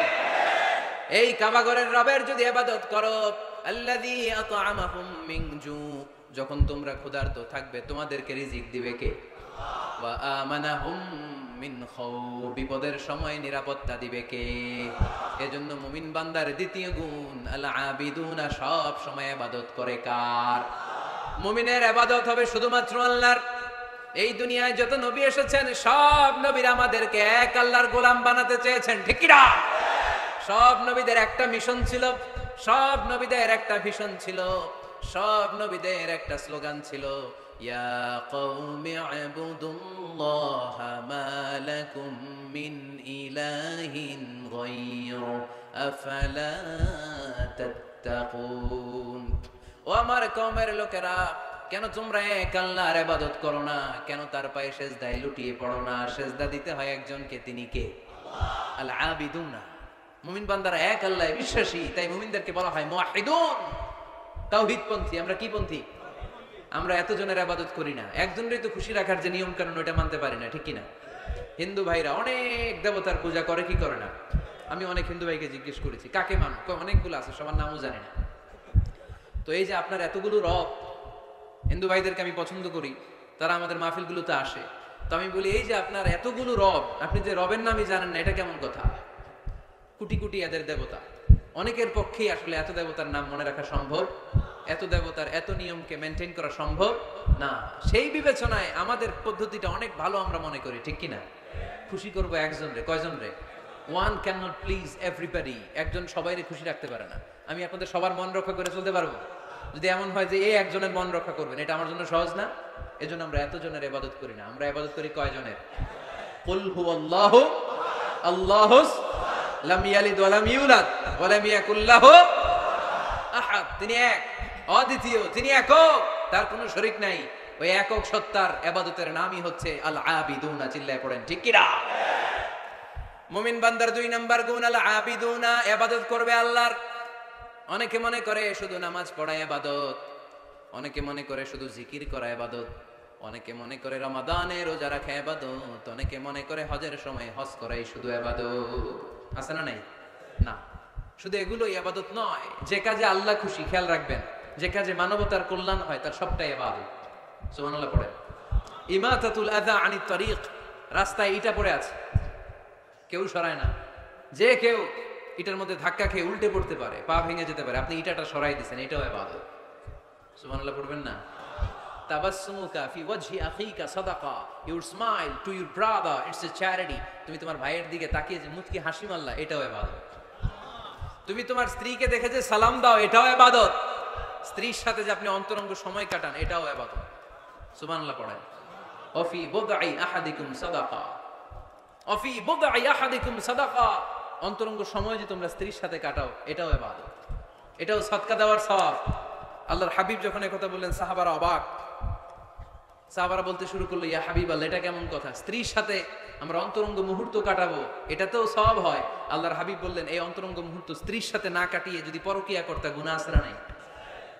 তাহলে এই সময়টা যদি স্ত্রীর সাথে কাটাও, প্রতি মুহূর্তে তোমার আমলনামায় সওয়াব দিয়ে ভরে দিবে কে? আল আবিদুনা, এটা ইবাদত। বৃক্ষরোপণ কর্মসূচি, এর চেয়ে বড় ইবাদত হতে পারে? আল্লাহ এই গাছগুলোর ওসিলায় আমাদেরকে বাঁচিয়ে রেখেছে, ঠিক কিনা? আমরা যে গ্যাসটা নিয়ে শ্বাস নেই, এটার নাম কি? অক্সিজেন। ছাড়ি কোনটা? Carbon die oxide. তো এই যে অক্সিজেন নেই, এটা আসে কোথা থেকে? গাছ থেকে। গাছ লাগান, পরিবেশ বাঁচান। গাছ লাগান, পরিবেশ বাঁচান। এই গাছ লাগানোর চেয়ে বড় ইবাদত হতে পারে না। আপনি গোটা মানব সভ্যতাকে বাঁচালেন, ঠিক কিনা? একজনকে যদি আপনি বাঁচান, কেমন যেন গোটা বিশ্বের সবাইকে আপনি বাঁচালেন। এজন্য গাছ লাগানোর চেয়ে ভালো ইবাদত হতে পারে না। ঋণ দেয়া, এর চেয়ে ভালো ইবাদত আর হতে পারে? দুইজনের মধ্যে ঝগড়া, মিলিয়ে দেয়া, পারবেন না মিলাই দিতে? নাকি একটু লাগাই দিবেন? আরো কি করবেন? মিলাই দিবেন। এরা যে বলবেন, আরে ভাই উনি তো আপনাদের সালাম দিছে, এ বলবে ঘটনা কি? 2 মাস ধরে কথা কয় না, সালাম দিল, এটা আবার কেমন কথা? তার একটু আঁকা হইলে একে দেখে মুচকি হেসে দিবে, ওর দেখে সালাম দিয়ে দিবে, ঠিক কিনা? মাঝখানে আপনার আমলনামাটা ভারী করে দিবে কে? আল আবিদুনা ইবাদত। রক্ত দিবেন, রক্তদান কর্মসূচি, ব্লাড ডোনেশন প্রজেক্ট, এর চেয়ে বড় ইবাদত হতে পারে? জীবনে একবারও রক্ত দেন না, এরকম আছেন? হাত তোলার দরকার নাই। রক্ত দিছেন কারা কারা দেখি? কি জন্য দিছেন? জাতির জন্য? আমরা তো রক্ত জাতির জন্য দেই অনেক সময়, হ্যাঁ, সওয়াবের জন্য। হাত নামান, মাশাআল্লাহ। বাকিরাও দিয়েন। খুব বেশি অসুস্থতা, ভয়ঙ্কর রোগের জটিলতা এগুলো না থাকলে প্রতি 4 মাস 6 মাস অন্তর অন্তর আপনি রক্ত দিতে পারেন। যদি আপনি রক্ত না দেন, আপনার দেহের যে ব্লাড সেলগুলো আছে, প্রত্যেক 4 মাস 6 মাস অন্তর অন্তর এগুলো এমনি ভেঙে যায়, ভেঙে নতুন সেল গঠন হয়। আপনি দিলে একজন বাঁচত, না দিলে এগুলো এমনি নষ্ট হয়ে যায়। সুবহানাল্লাহ পড়বেন না? রক্ত দেওয়ার মতো ভালো কাজ হতে পারে? মানুষ বাঁচানোর মতো? প্রায় দেখবেন ফেসবুকে বা টিভিতে, বিভিন্ন সোশ্যাল মিডিয়াগুলোতে নিউজ আসে, একজন মুমূর্ষ রোগীকে বাঁচাতে রক্তের প্রয়োজন, রক্তের গ্রুপ এ পজিটিভ। কোন সহৃদয়বান ব্যক্তি যদি থাকেন, তাহলে রক্ত দিয়ে আমাদেরকে সাহায্য করবেন, এরকম ঘোষণা আছে না নাই? আমরা এগুলোকে এড়িয়ে যাই, আমরা সাহায্য করতে চাই না। আপনি যদি রক্ত দেন, জীবন বাঁচান, এর চেয়ে বড় ইবাদত আর হতে পারে? আপনি যদি নলকূপ স্থাপন করে দেন, হাজার হাজার পথিক এই নলকূপের পানি খেয়ে তৃষ্ণা নিবারণ করবে, এটাও ইবাদত, ঠিক কিনা? এজন্য মুমিন বান্দার দ্বিতীয় গুণ আল আবিদুনা, মুমিন বান্দা একজনের খুশির জন্য ইবাদত করে, তিনি কে? আমরা সব করি কার খুশির জন্য? এজন্য আল্লাহ বলেন, কুল ইন্না সলাতি ওয়া নুসুকি ওয়া মাহইয়ায়া ওয়া মামাতি লিল্লাহি রাব্বিল আলামিন। ও নবী, আপনি বলে দেন, নিশ্চয়ই আমার নামাজ, আমার রোজা, আমার হজ, আমার যাকাত, আমার জীবন, আমার মরণ একজনের জন্য, তিনি কে? সবকিছু হবে মুমিনের একজনের খুশির জন্য, তিনি হচ্ছেন আমাদের আল্লাহ। এজন্য মুমিন বান্দার 2 নাম্বার গুণ আল আবিদুন, মুমিন সবসময় ইবাদত করে কার জন্য? 3 নাম্বার গুণ হচ্ছে আল হামিদুনা। 3 নাম্বার গুণ কি? সবাই বলেন, আরো জোরে বলেন। পিছনের ভাইদের কষ্ট হচ্ছে অনেক না? আওয়াজ করে পড়েন, আল হামিদুনা, মানে প্রশংসা একজনের, তিনি কে? সবকিছু প্রশংসা করে কার? চাঁদ সূর্য প্রশংসা করে কার? আকাশ জমিন প্রশংসা করে কার? বৃক্ষরাজিগুলো প্রশংসা করে কার? এজন্য আল্লাহ বললেন, সাব্বাহা লিল্লাহি মা ফিস সামাওয়াতি ওয়া মা ফিল আরদি ওয়া হুয়াল আজিজুল হাকীম। নবমণ্ডল ভূমণ্ডল যেখানেই যা আছে, আকাশ জমিনের সবকিছু তাসবিহ পড়ে একজনের, তিনি কে? ওয়া ইম মিন শাইইন ইল্লা ইউসাব্বিহু বিহামদিহি ওয়ালাকিন লা তাফকাহুনা তাসবিহাহুম। নবমণ্ডল ভূমণ্ডল আকাশ বাতাসে যেখানেই যেটা আছে সবকিছু তাসবিহ পড়ে একজনের, কিন্তু তাদের তাসবির ভাষা তোমরা বুঝো না। সুবহানাল্লাহ পড়ে। গাছগুলো তাসবিহ পড়ে কার? শুনতে পাই, শুনতে পাই আমরা। পাখিগুলো জিকির করে কার? শুনতে পাই, কারণ ওই কান আমাদের নাই। ওই কান যাদের আছে তারা শুনতে পায়। সুবহানাল্লাহ পড়েন। পাখিরা যায় উড়ে যায় আকাশের ওই নীলিমায়, নদীরা যায় ছুটে যায় সাগরের ওই মোহনায়। পাখ পাখালি আর সাগরে নদী, পাখ পাখালি আর সাগরে নদী, কার গুণগান গায়। আল্লাহু আল্লাহ, আল্লাহু আল্লাহ, আল্লাহর গুণগান গায়। পড়েন, আল্লাহু আল্লাহ, আল্লাহু আল্লাহ, আল্লাহর গুণগান গায়। চিল্লায় পড়েন সুবহানাল্লাহ। তাহলে প্রশংসা চলবে একজনের, তিনি কে? শুরুতেই বলেছি, আল্লাহর প্রশংসা করে কখনো কোনোদিন শেষ করা যাবে। এজন্য মুমিন বান্দার 3 নাম্বার গুণ হচ্ছে আল হামিদুনা। 3 নাম্বার কি? হামিদুনা। প্রতিদিন সালাতের শুরুতে সূরা ফাতিহাতে আমরা এই প্রশংসার ঘোষণা দেই, আমরা পড়ি আলহামদুলিল্লাহি রাব্বিল আলামিন। সকল প্রশংসার মালিক ওই আল্লাহ, যিনি হচ্ছেন রব্বুল আলামিন, গোটা বিশ্বের যিনি রব। চাওয়ার আগে যিনি দিয়ে দেয় তার নাম রব। যার যখন যেটা যতটুকু লাগে তাকে তখন সেটা ততটুকু ফরিয়াদ করার আগেই যিনি দিয়ে দেয় তার নাম রব। আমরা ওই রবের প্রশংসা করি, আমরা পড়ি আলহামদু। কি পড়ি? আলহামদু, মানে সকল প্রশংসা। আল্লাহর হাবিব সাল্লাল্লাহু আলাইহি ওয়াসাল্লাম কিয়ামতের দিন একটা পতাকা ধরে রাখবেন এইভাবে, ওই পতাকার মধ্যে লেখা থাকবে আলহামদু। কি লেখা থাকবে? এটাকে বলে লিওয়াউল হামদ, হামদের পতাকা। কারণ এই পৃথিবীতে আল্লাহ তাআলা সবচেয়ে বেশি প্রশংসা যিনি করেছেন তার নাম মুহাম্মদ সাল্লাল্লাহু আলাইহি ওয়াসাল্লাম। মুহাম্মদ মানে প্রশংসিত। আবার ওনার আরেকটা নাম হলো আহমদ। আহমদ মানে যিনি সবচাইতে বেশি প্রশংসা করে, ঠিক কিনা? আবার কিয়ামতের দিন সবচেয়ে বেশি প্রশংসার নমুনা স্বরূপ প্রশংসার পতাকা নিয়ে তিনি দাঁড়িয়ে থাকবে। প্রশংসার পতাকা নিয়ে বিশ্বনবী জান্নাতীদেরকে নিয়ে ছুটবেন জান্নাতের দিকে। এক হাতে পতাকা, আরেক হাতে জান্নাতে নক করবে। নক করার সাথে সাথে খাজিনুল জান্নাহ, জান্নাতের রক্ষী ফেরেশতা বলবে, মান আনতা, তুমি কে? আল্লাহর হাবিব বলবেন, আনা মুহাম্মদ, আমি মুহাম্মদ সাল্লাল্লাহু আলাইহি ওয়াসাল্লাম। জান্নাতের ফেরেশতারা বলবে, ঠিক আছে, আপনার জন্যই খুলতে বলা হয়েছে, আর আমাদেরকে এই নির্দেশ দিয়ে দেয়া হয়েছে যে আপনি ছাড়া কারো জন্য যেন এই জান্নাতের দরজা আমরা না খুলি, আপনার জন্যই যেন এই দরজা খোলা হয়। পড়েন সুবহানাল্লাহ। এজন্য প্রশংসা চলবে একজনের, তিনি কে? আল্লাহর প্রশংসা করে শেষ করা যাবে? মুমিনদের বৈশিষ্ট্য, সব সময় আল্লাহর প্রশংসা করে। মুমিন সব সময় পড়ে আলহামদুলিল্লাহ। সব সময় কি পড়ে? আলহামদুলিল্লাহ। সুখ আছে আলহামদুলিল্লাহর ভিতরে। সুখ আছে কিসের ভিতরে? আওয়াজ করে সবাই পড়েন তো আলহামদুলিল্লাহ। মুমিন বান্দার 4 নাম্বার গুণ হলো আস-সাইহুনা। 4 নাম্বার গুণ কি? আস-সাইহুন। আস-সাইহুনের 3টা তাফসীর এসেছে, আওয়াজ করে পড়েন কয়টা? তাফসীরে এসেছে আস-সাইহুন এর মানে হচ্ছে আস-সাইরুন মানে ভ্রমণকারী। কুল সিরু ফিল আরদি ফানজুরু কাইফা কানা আকিবাতুল মুকাজ্জিবিন, জমিনের মধ্যে তোমরা ঘুরে বেড়াও আর যারা মিথ্যাবাদী ছিল, যারা দাম্ভিক ছিল, তাদের পরিণাম কি হয়েছে তোমরা দেখে আসো। এজন্য দেখে দেখে অনেক কিছু শেখা যায়, ঠিক কি না? 10টা বই পড়ে আপনি যা শিখতে না পারবেন, 3 দিনের সফর থেকে আপনি বেশি শিখতে পারবেন, ঠিক কি না? এজন্য সফর করবেন, ঘুরতে যান, মিশরে যান, মিশরের পিরামিডে যান। এই পিরামিডের ভিতরে ফেরাউনের লাশ রাখা হয়েছিল, এখন সেখান থেকে এনে মিশরের জাদুঘরে রাখা হয়েছে। আপনি দেখলে বুঝবেন কেমন করে আল্লাহ একজন দাম্ভিক বাদশাকে শুটকির মতো বানিয়ে রাখতে পারে। ফাইম এলাকায় যান, ওখানে গেলে আপনি কারুনের ধ্বংসস্তূপ দেখতে পাবেন, যেখানে কারুনের সমুদয় সম্পদ সহ আল্লাহ জামিনের ভিতরে গেড়ে দিয়েছে। সম্পদের মালিক হয়ে সম্পদের পাহাড় বানিয়ে যারা দাম্ভিকতা দেখায়, তাদের নমুনা কি হতে পারে সেখানে আছে না নাই? আপনি জর্ডানে চলে যান, ওখানে আছে আল বাহরুল মাইয়িত, মৃত সাগর, ইংরেজিতে বলে ডেড সি, মৃত সাগর আছে না? সল্টের ডেনসিটি এত বেশি এই সাগরে, এই সাগরে কোনো মানুষ ডুবে না। আপনি ধপাস করে সাগরে পড়লে ডুববেন না, আপনি ভেসে থাকবেন, কারণ লবণের পরিমাণ খুব বেশি। এই সাগরের ভেতরে কোনো মাছ জন্মায় না, কোনো মাছ নাই, কোনো ব্যাঙ নাই, কোনো কাঁকড়া নাই, কিছু নাই, শ্যাওলাও জন্মায় না। এত লবণ, এটা গজবের জায়গা। লূত আলাইহিস সালামের কওমের লোকেরা সমকামিতা করত, ছেলে ছেলেতে বিয়ে, মেয়ে মেয়েতে বিয়ে।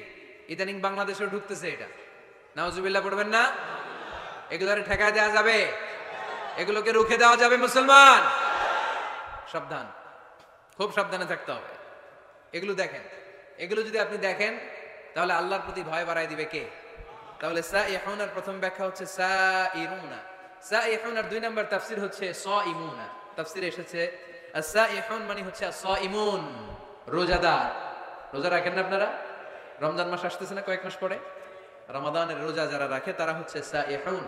আবার নফল রোজা যারা রাখে, সোমবার বৃহস্পতিবার আল্লাহর হাবিব রোজা রাখতেন, আপনারা মাঝে মাঝে রাখেন। আরাফার রোজা রাখতেন আল্লাহর হাবিব, আশুরার রোজা রাখতেন, প্রতি মাসের আইয়ামুল বীদ 13, 14, 15 এই 3 দিনের রোজা রাখতেন।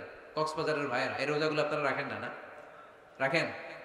মুরব্বীরা রাখতে চায়, অনেক বোনেরা জিজ্ঞেস করে যে কখন রোজা রাখলে ভালো হবে, এদেরকে এগুলো জানাই দিবেন। রোজা রাখার কি ফজিলত শুনেন। ইন্না ফিল জান্নাতি সামানিয়াতু আবওয়াব, জান্নাতে 8টা দরজা আছে। কয়টা? মিনহা বাব ইউসাম্মা আর-রায়্যান, সেখানে স্পেশাল একটা দরজা আছে, ওটার নাম আর-রায়্যান। লা ইয়াদখুলুহু ইল্লা সাইমুন, রোজাদাররা ছাড়া কেউ ওই রায়্যান দরজা দিয়ে ঢোকার সুযোগ পাবে না। মান দাখালাহু লাম ইয়াজমা আবাদা, একবার রায়্যান দরজা দিয়ে যে ব্যক্তি ঢোকার সুযোগ পাবে, কিয়ামতের জন্য তার গলার তৃষ্ণা মিটিয়ে দিবে কে? সাইহুনার 3 নম্বর ব্যাখ্যা হলো আল মুজাহিদুনা, যারা জিহাদ করে তারা আল্লাহর প্রিয়।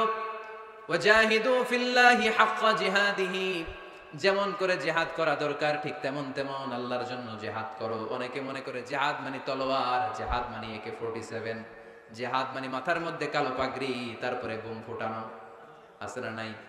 না, এটা ভুল ধারণা। জিহাদ হচ্ছে আল্লাহর জমিনে আল্লাহর দ্বীনকে বাস্তবায়নের জন্য প্রাণান্তকর প্রচেষ্টা। যে সময় যেটা লাগে, কাফের মুশরিকদের বিরুদ্ধে যদি আমাদের মুসলিম দেশের প্রধান ঘোষণা দেয়, তখন সশস্ত্র সংগ্রামের নাম হচ্ছে জিহাদ, ঠিক কি না? এছাড়া যিনি বক্তব্য দিতে পারে, তার বক্তব্য হচ্ছে জিহাদ। যিনি লিখতে পারে, ইসলামের পক্ষে লিখে যাওয়াটাই হলো জিহাদ। যার প্রশাসনিক ক্ষমতা আছে, প্রশাসনের চেয়ারে বসে ইসলামের উপকার করার নাম হলো জিহাদ। অনেকে জিহাদের সাথে জঙ্গিবাদকে গুলায়, আছে না নাই? জিহাদ এক জিনিস, জঙ্গিবাদ আরেক জিনিস। জঙ্গিবাদ হচ্ছে মানুষের অকল্যাণ করা, মানুষের সম্পদকে নষ্ট করা, মানুষের উপর জুলুম করা হচ্ছে জঙ্গিবাদের অপর রূপ। চিল্লায় বলেন ঠিক কিনা? আর জিহাদ হচ্ছে মানবতার কল্যাণে কাজ করা, সত্যের পক্ষে থাকার নাম হচ্ছে জিহাদ। যারাই সত্যের পক্ষে, যারাই কল্যাণের পক্ষে, তারা হলো মুজাহিদ। আর যারাই সত্যের বিপক্ষে, তারাই হচ্ছে জঙ্গি। আল্লাহর হাবিব সাল্লাল্লাহু আলাইহি ওয়াসাল্লাম ছিলেন মুজাহিদ, আর জঙ্গি ছিল আবু জাহেল, ঠিক কিনা? সাইয়েদনা ইব্রাহিম খলিল ছিলেন মুজাহিদ, নমরুদ ছিল জঙ্গি। মুসা আলাইহিস সালাম ছিলেন মুজাহিদ, তাহলে জঙ্গি ছিল কে? চিল্লায় বলেন কে? এখানে আপনারা যারা কোরআনের পক্ষে, প্রত্যেকে এক একজন মুজাহিদ। চিল্লায় বলেন ঠিক কিনা? আর যাদের এই কোরআনের মাহফিলকে পছন্দ হয় না, কোরআনের আওয়াজ যারা সহ্য করতে পারে না, কোরআনের উচ্ছ্বাস আর আবেগকে যারা থামিয়ে দিতে চায়, এরাই এক একটা জঙ্গি। চিল্লায় বলেন ঠিক কিনা? এরাই জঙ্গি। জিহাদ হচ্ছে মুসলিমের পক্ষে মুসলিমের হক আদায় করার মিশনের নাম হচ্ছে জিহাদ। জঙ্গিবাদকে মাটির সাথে মিশিয়ে জঙ্গিবাদের কবর রচনা করার নাম হচ্ছে জিহাদ। সমাজ থেকে জঙ্গিপনা দূর করার নাম হচ্ছে জিহাদ। তার মানে জিহাদ এক জিনিস, জঙ্গিপনা আরেক জিনিস, ঠিক কিনা? এক সাহাবী এসে বললেন, ইয়া রাসূলুল্লাহ, আপনি আমাকে সফরের অনুমতি দেন। বিষ্ণু বললেন, সফর করার দরকার নাই, জিহাদে নেমে পড়ো। ইন্না সিয়াহাতা উম্মতি আল জিহাদু ফি সাবিলিল্লাহ। আমার উম্মতেরা যখন জিহাদে নেমে পড়ে, আমার উম্মতের জিহাদ হলো সফর। সুবহানাল্লাহ পড়ে। সফর করলে এটা জিহাদ হয়ে যাবে। তাহলে মুমিন বান্দার 4 নম্বর গুণ হচ্ছে সাইহুনা। মুমিন বান্দারা সফর করে আল্লাহর সৃষ্টি বৈচিত্র্য দেখে আল্লাহকে চিনতে চায়। সাইহুনার দ্বিতীয় ব্যাখ্যা হচ্ছে সাইমুনা, তারা আল্লাহর খুশির জন্য রোজা রাখে। সাইহুনার 3 নম্বর ব্যাখ্যা হচ্ছে আল মুজাহিদুনা। মুমিন বান্দারা আল্লাহর খুশির জন্য আল্লাহর জমিনে জিহাদ করে, ঠিক কিনা? মুমিন বান্দার 5 নম্বর গুণ হলো আর রাকিউনা। 6 নম্বর গুণ হলো আসাজিদুনা। মুমিন বান্দারা রুকু সেজদা করে একজনের খুশির জন্য, তিনি কে? দুনিয়ার বুকে যারা আপনারা সেজদা করতেন, রুকু করতেন, কিয়ামতের ময়দানে আল্লাহ দেখতে চাইবে, আমাকে একটা রুকু আর একটা সেজদা করে দেখাও। আমরা মসজিদে যে সেজদা করি, কিয়ামতের দিনে ওরকম একটা সেজদা দিয়ে আল্লাহরে দেখাইতে পারবো না? সবাই পারবেন? আল্লাহ বলবেন, সেজদা দাও, আমার দেখাও। ইয়াউমা ইউকশাফু আন সাকিন ওয়া ইউদআউনা ইলা সুজুদি ফালা ইস্তাতিউন। আল্লাহ বলবেন, কারা কারা সেজদা দিছিলা দেখাও। আমরা যারা দুনিয়াতে সেজদা দিয়েছি, আমরা আল্লাহু আকবার বলে সেজদায় লুটিয়ে পড়ব। ইনশাআল্লাহ পড়বেন না? আর যারা দুনিয়ায় সেজদা দেয় নাই, এরা শত চেষ্টা করেও পিঠটা বাঁকাই করতে পারবে না। এদের পিঠটা লোহার মতো শক্ত করে দিবে কে? আর রাকিউনা আস-সাজিদুনা। মুমিন বান্দারা রুকু সেজদায় লুটিয়ে পড়ে। বিশ্বনবীর রুকুর পিঠটা ছিল স্ট্রেট ফরওয়ার্ড, লা ইয়াখনিউ ওয়া লা ইয়াসুব ওয়া কানা বাইনা যালিক, স্ট্রেট ফরওয়ার্ড। পানি ভর্তি একটা গ্লাস যদি বিশ্বনবীর রুকু দেয়া পিঠের উপর রেখে দেওয়া হয়, গ্লাসটা কাঁপেও না, গ্লাস থেকে পানি পড়েও না। সুবহানাল্লাহ পড়েন। তার মানে পিঠটা বাঁকা ছিল না, কেন ছিল? হ্যাঁ, সোজা ছিল, খুবই সোজা, স্ট্রেট ফরওয়ার্ড। আল্লাহর হাবিব বলতেন, সবচেয়ে বড় চোর যে নামাজে চুরি করে। সাহাবারা বললেন, নামাজে কিভাবে চুরি করে ইয়া রাসূলুল্লাহ? আল্লাহর হাবিব বললেন, ইয়াসরিকু ফি রুকুইহি ওয়া সুজুদিহি। রুকু সিজদায় চুরি করে। রুকু থেকে দাঁড়িয়ে কয়েক সেকেন্ড সোজা হয়ে দাঁড়িয়ে থাকা, এটা ওয়াজিব, তা'দিলুল আরকান। অনেকেই দেখবেন রুকু থেকে কোন রকম মাথা তুলে সিজদায় দৌড় মারে, আছে না নাই? 2 সিজদার মাঝখানে কয়েক সেকেন্ড ধীর স্থির ভাবে বসে থাকা, এটা ওয়াজিব। আমাদের মাযহাবে ওয়াজিব, হানাফি মাযহাবে, বাকি মাযহাবে ফরজ। বাকি মাযহাব অনুযায়ী নামাজই হবে না, আমাদের মাযহাবে হবে, বাট সরু সিজদা লাগবে। এক সিজদা দিয়ে আরেক সিজদার মাঝখানে 2-1 সেকেন্ড বসে ধীর স্থির অপেক্ষা করা, রিল্যাক্স করা, এটা ওয়াজিব। অনেকেই প্রথম সিজদা দিয়ে কোন রকম মাথা উঠেই আরেক সিজদা মারে। কক্সবাজারে এরকম নাই? আছে? ভালো হয়ে যান, ভালো হইতে পয়সা লাগে না। এরকম করবে না। সালাত মানে রিল্যাক্স। সালাত মানে কি?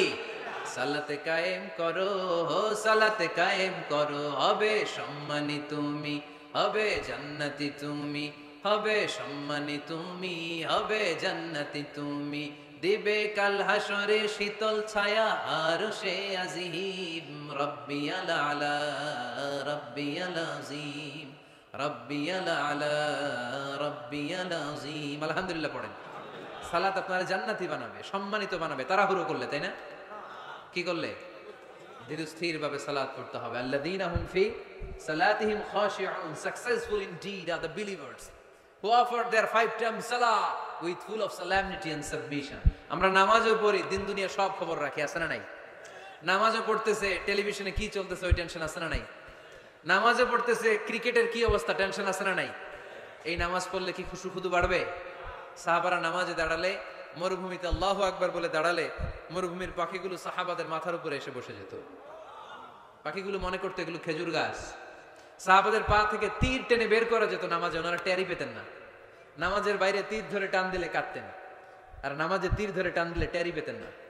সুবহানাল্লাহ মাহফিলের পরে পড়বেন, আওয়াজ করে পড়েন আল্লাহু আকবার। সিজদা দিয়ে আপনি আল্লাহর কাছে যেতে পারবেন। আমরা আল্লাহর কাছে যেতে চাই না? প্রধানমন্ত্রী যদি ডাকে খুশি হবেন না? মাননীয় প্রধানমন্ত্রী শেখ হাসিনা আপনাকে ইনভাইটেশন লেটার পাঠালো, আসো আমার বাসভবনে, তোমার সাথে সাক্ষাৎ করবো। কি খুশি আমরা, হ্যাঁ? সেজে গুজে আমরা যাব। প্রধানমন্ত্রী আমাকে ডাকছে, উনি আসতে বলছে, ওনার কাছে যাওয়া যাবে। আর সেজদায় পড়ে যে আল্লাহর কাছে যাওয়া যায় আমরা টেরই পাই না। আল্লাহ একটা নীতিমালা আমাদেরকে শিখাইয়া দিয়েছেন। আল্লাহ বলেছেন, আমার কাছে আসতে চাও, সেজদায় লুটিয়ে পড়ো। ওয়াসজুদ ওয়াক্তারি, আমার সাথে সাথে পড়েন, ওয়াসজুদ ওয়াক্তারি, ওয়াসজুদ ওয়াক্তারি, ওয়াসজুদ ওয়াক্তারি। সেজদা দাও, কাছে আসো। সুবহানাল্লাহ পড়েন। আল্লাহর কাছে যেতে চান, সেজদায় লুটিয়ে পড়েন। আল্লাহর হাবিব বলেছেন, আখরাবু মা ইয়াকুনুল আবদু মির রাব্বিহি ওয়া হুয়া সাজিদুন ফাআকসিরু ফীহি আদ-দুআ। বান্দা আল্লাহ তাআলার সবচেয়ে কাছে তখন চলে যায় যখন বান্দা সেজদায় লুটিয়ে পড়ে। আপাত দৃষ্টিতে দেখা যায় আপনার সেজদাটা মসজিদের কার্পেটের উপরে পড়েছে, তাই না? আপাত দৃষ্টিতে দেখা যায় সেজদা দিলে এটা জায়নামাজের উপরে পড়েছে, কিন্তু আল্লাহর হাবিব বলে তোমার সেজদাটা আল্লাহর কুদরতি পায়ের উপরে পড়েছে। এজন্য মুমিন বান্দার 5 এবং 6 নাম্বার গুণ আর রাকিউন আস-সাজিদুন, তারা রুকু করে রুকুকারীদের সাথে, ওয়ারকাউ মা'আর রাকিঈন, সিজদা করে সিজদাকারীদের সাথে। আল্লাহর হাবিবকে আম্মা জানা এসে বললেন, ইয়া রাসূলুল্লাহ, কেমন করে কিয়ামতের দিন আপনি আপনার উম্মতকে চিনবেন? যেহেতু আল্লাহ তাআলা আপনাকে সুপারিশ করার সুযোগ দিবেন, এই সুযোগটা পাওয়ার পরে কেমন করে আপনি আপনার উম্মতকে চিনবেন লক্ষ লক্ষ কোটি কোটি উম্মতের মধ্য থেকে? আল্লাহর হাবিব বললেন, গুররাম মুহাজ্জালিনা মিন আসারিল wudu, ওযু করে আমার যে উম্মতেরা নামাজ পড়েছে, ওযুর পানিগুলো আমার উম্মতের যেই যেই অঙ্গের মধ্যে লেগেছে, ওই অঙ্গগুলো কিয়ামতের দিন রেডিয়াম বাতির মতো জ্বলজ্বল করে জ্বলতে থাকবে। এই জ্বলজ্বলে দৃশ্য দেখে আমি বুঝতে পারবো এটা আমার উম্মত, তার জন্য সুপারিশ করে আমি জান্নাতের ব্যবস্থা করে দেব। পড়েন সুবহানাল্লাহ। এজন্য রাকিউনা সাজিদুনা, রুকু দিতে হবে, সেজদায় পড়ে কাঁদতে হবে। মনের যত জ্বালা আপনি সেজদায় পড়ে আল্লাহরে বলেন। আমরা বিপদে পড়লে সবার আগে শেয়ার করি ফেসবুকে, তাই না? ফেসবুক ইউজ করেন আপনারা? বিপদে পড়লেই কোথায় শেয়ার? না, বিপদে পড়লেই সেজদায় যে আল্লাহর কাছে শেয়ার করেন। কার কাছে শেয়ার করবেন? কোথায় যে? সেজদায় লুটিয়ে পড়ে। পড়া যাবে? মনে থাকবে সবার? এরপর আল্লাহ বললেন, আমার মুমিন বান্দার 7 নাম্বার গুণ হলো আল-আমিরুনা বিল মা'রুফি ওয়ান নাহুনা আনিল মুনকার। 7 আর 8 নাম্বার গুণ আল্লাহ একসাথে বললেন, ভালো কাজের আদেশ করবে, মন্দ কাজের নিষেধ করবে, ঠিক কি না? মান রাআ মিনকুম মুনকারান ফালিয়ুগাইয়িরহু বিয়াদিহি, খারাপ কাজ যদি দেখো, সমাজে অসঙ্গতি যদি দেখো, অন্যায় কাজ যদি চোখের সামনে হতে দেখো, ক্ষমতা থাকলে হাত দিয়ে থামিয়ে দাও, ঠিক কি না? চেয়ারম্যান সাহেবের জন্য এটা ওয়াজটা, উনি পারবে, আপনি পারবেন? আপনি যদি হাত দিয়ে থামাইতে দেন, খবর আছে না নাই? চেয়ারম্যান সাহেব যদি থামাই দেয়, কোনো ঝামেলা আছে? তাহলে প্রথম স্তর হচ্ছে আমাদের টিপু ভাইয়ের জন্য। টিপু ভাই অন্যায় দেখলে থামাই দিবেন, ঠিক কি না? টিপু ভাইয়ের সাথে আমরা আছি না নাই? অন্যায়কে রুখে দেন, জঙ্গিবাদকে রুখে দেন, টেন্ডারবাজি রুখে দেন, চাঁদাবাজি রুখে দেন, ক্যাসিনোর ব্যবসাকে রুখে দেন। নাই? মাশাআল্লাহ।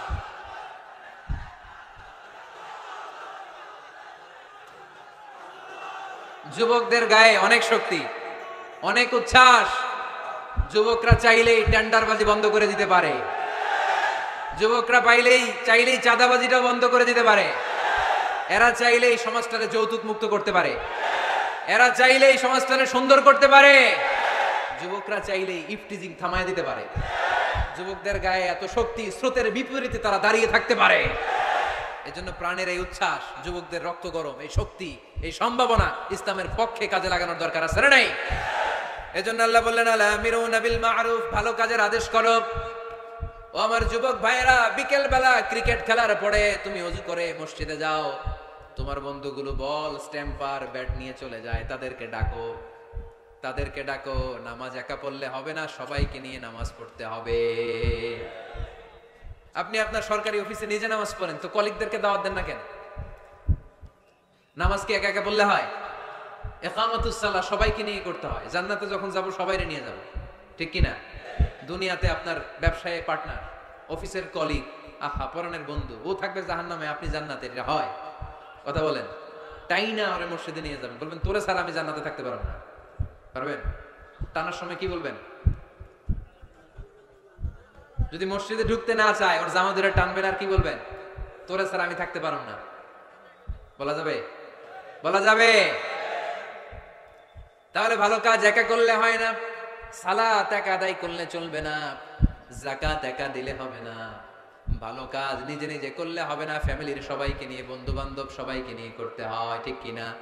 তোমরা ভালো কাজের আদেশ করো, মন্দ কাজের নিষেধ করো। তা'মুরুনা বিল মা'রুফি ওয়া তানহাউনা আনিল মুনকার। তা না হলে হে নামাজি, তা না হলে হে নামাজি, গজব নাজিল হবেই হবে, অশান্তি কোলাহল বাড়বে, সমাজ তো আর থামবে না, শান্তি তো আর আসবে না। পড়েন, ভালো কাজের আদেশ করো, মন্দ কাজের নিষেধ করো। সবাই পড়বেন, তোমরা ভালো কাজের আদেশ করো, মন্দ কাজের নিষেধ করো। তা'মুরুনা বিল মা'রুফি ওয়া তানহাউনা আনিল মুনকার। ঠিক কি না? ভালো কাজ একা করলে হয় না, ভালো কাজ সবাইকে নিয়ে করতে হয়। ভালো কাজের যেমনি আদেশ দিতে হয়, মন্দ কাজেরও নিষেধ করতে হয়, ঠিক কি না? আপনার সামনে আপনার বোনের বয়সের একটা মেয়েকে কিছু বকাটে ছেলেরা ইফটিজিং করে, আপনি দেখে না দেখার বান করে চলে আসেন, এরকম আছে না নাই? দাঁড়িয়ে যান, থামায় দেন। আপনি ছেলেরা বেয়াদবি করলে থামায় দেন, রাস্তায় উল্টাপাল্টা করলে থামায় দেন, অন্যায় দেখলে রুখে দাঁড়ান, তাহলেই সমাজটা সোজা হয়ে যাবে, ঠিক কিনা? তা না হলে আযাব আর গজব যখন আসবে, শুধু ওদের উপর আসবে না, আমাদের উপর আসবে, ঠিক কিনা? বন্যা যখন আসে বাংলার জমিনে, যখন বন্যা হয়, শুধু হিন্দু ভাইরা ডুবে ডুবে মরে, শুধু নাস্তিকেরা মরে, খ্রিস্টানেরা মরে, বেনামাজি মরে, নাকি লগে নামাজিও মরে? নামাজিও মরে না? আপনি লঞ্চের 2 তলায় থাকেন, লঞ্চের কয় তলায়?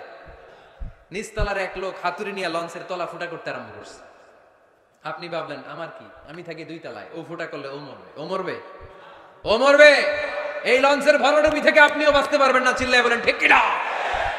ও যখন মরবে আপনিও মরবেন। আযাব আর গজব যখন আসে, ওয়াত্তাকু ফিতনাতাল্লা তুসিবাল্লাযিনা যালামু মিনকুম খাসসা, ফিতনা যখন শুরু হয়, আযাব আর গজব যখন আসে, তখন খাস ভাবে শুধু জালিমদের উপরে আসে না, আলেমদের উপরও আসে, আল্লাহর ওলিদের উপরও আসে। তুমি দরগার মধ্যে বসে বসে জিকির করো, সমাজটারে ঠান্ডা করলা না কেন? তুমি তাসবিহ হাতে নিয়ে বসে আছো, সমাজের মধ্যে ক্যাসিনো ব্যবসা চলে কেমন করে? সমাজটারে তুমি চেঞ্জ করলা না কেন? তোরে বসে বসে জিকির করতে কইছে কে? তোরে তাসবিহ নিয়ে খেয়ে খেয়ে পেটটারে বড় করতে বলেছে কে?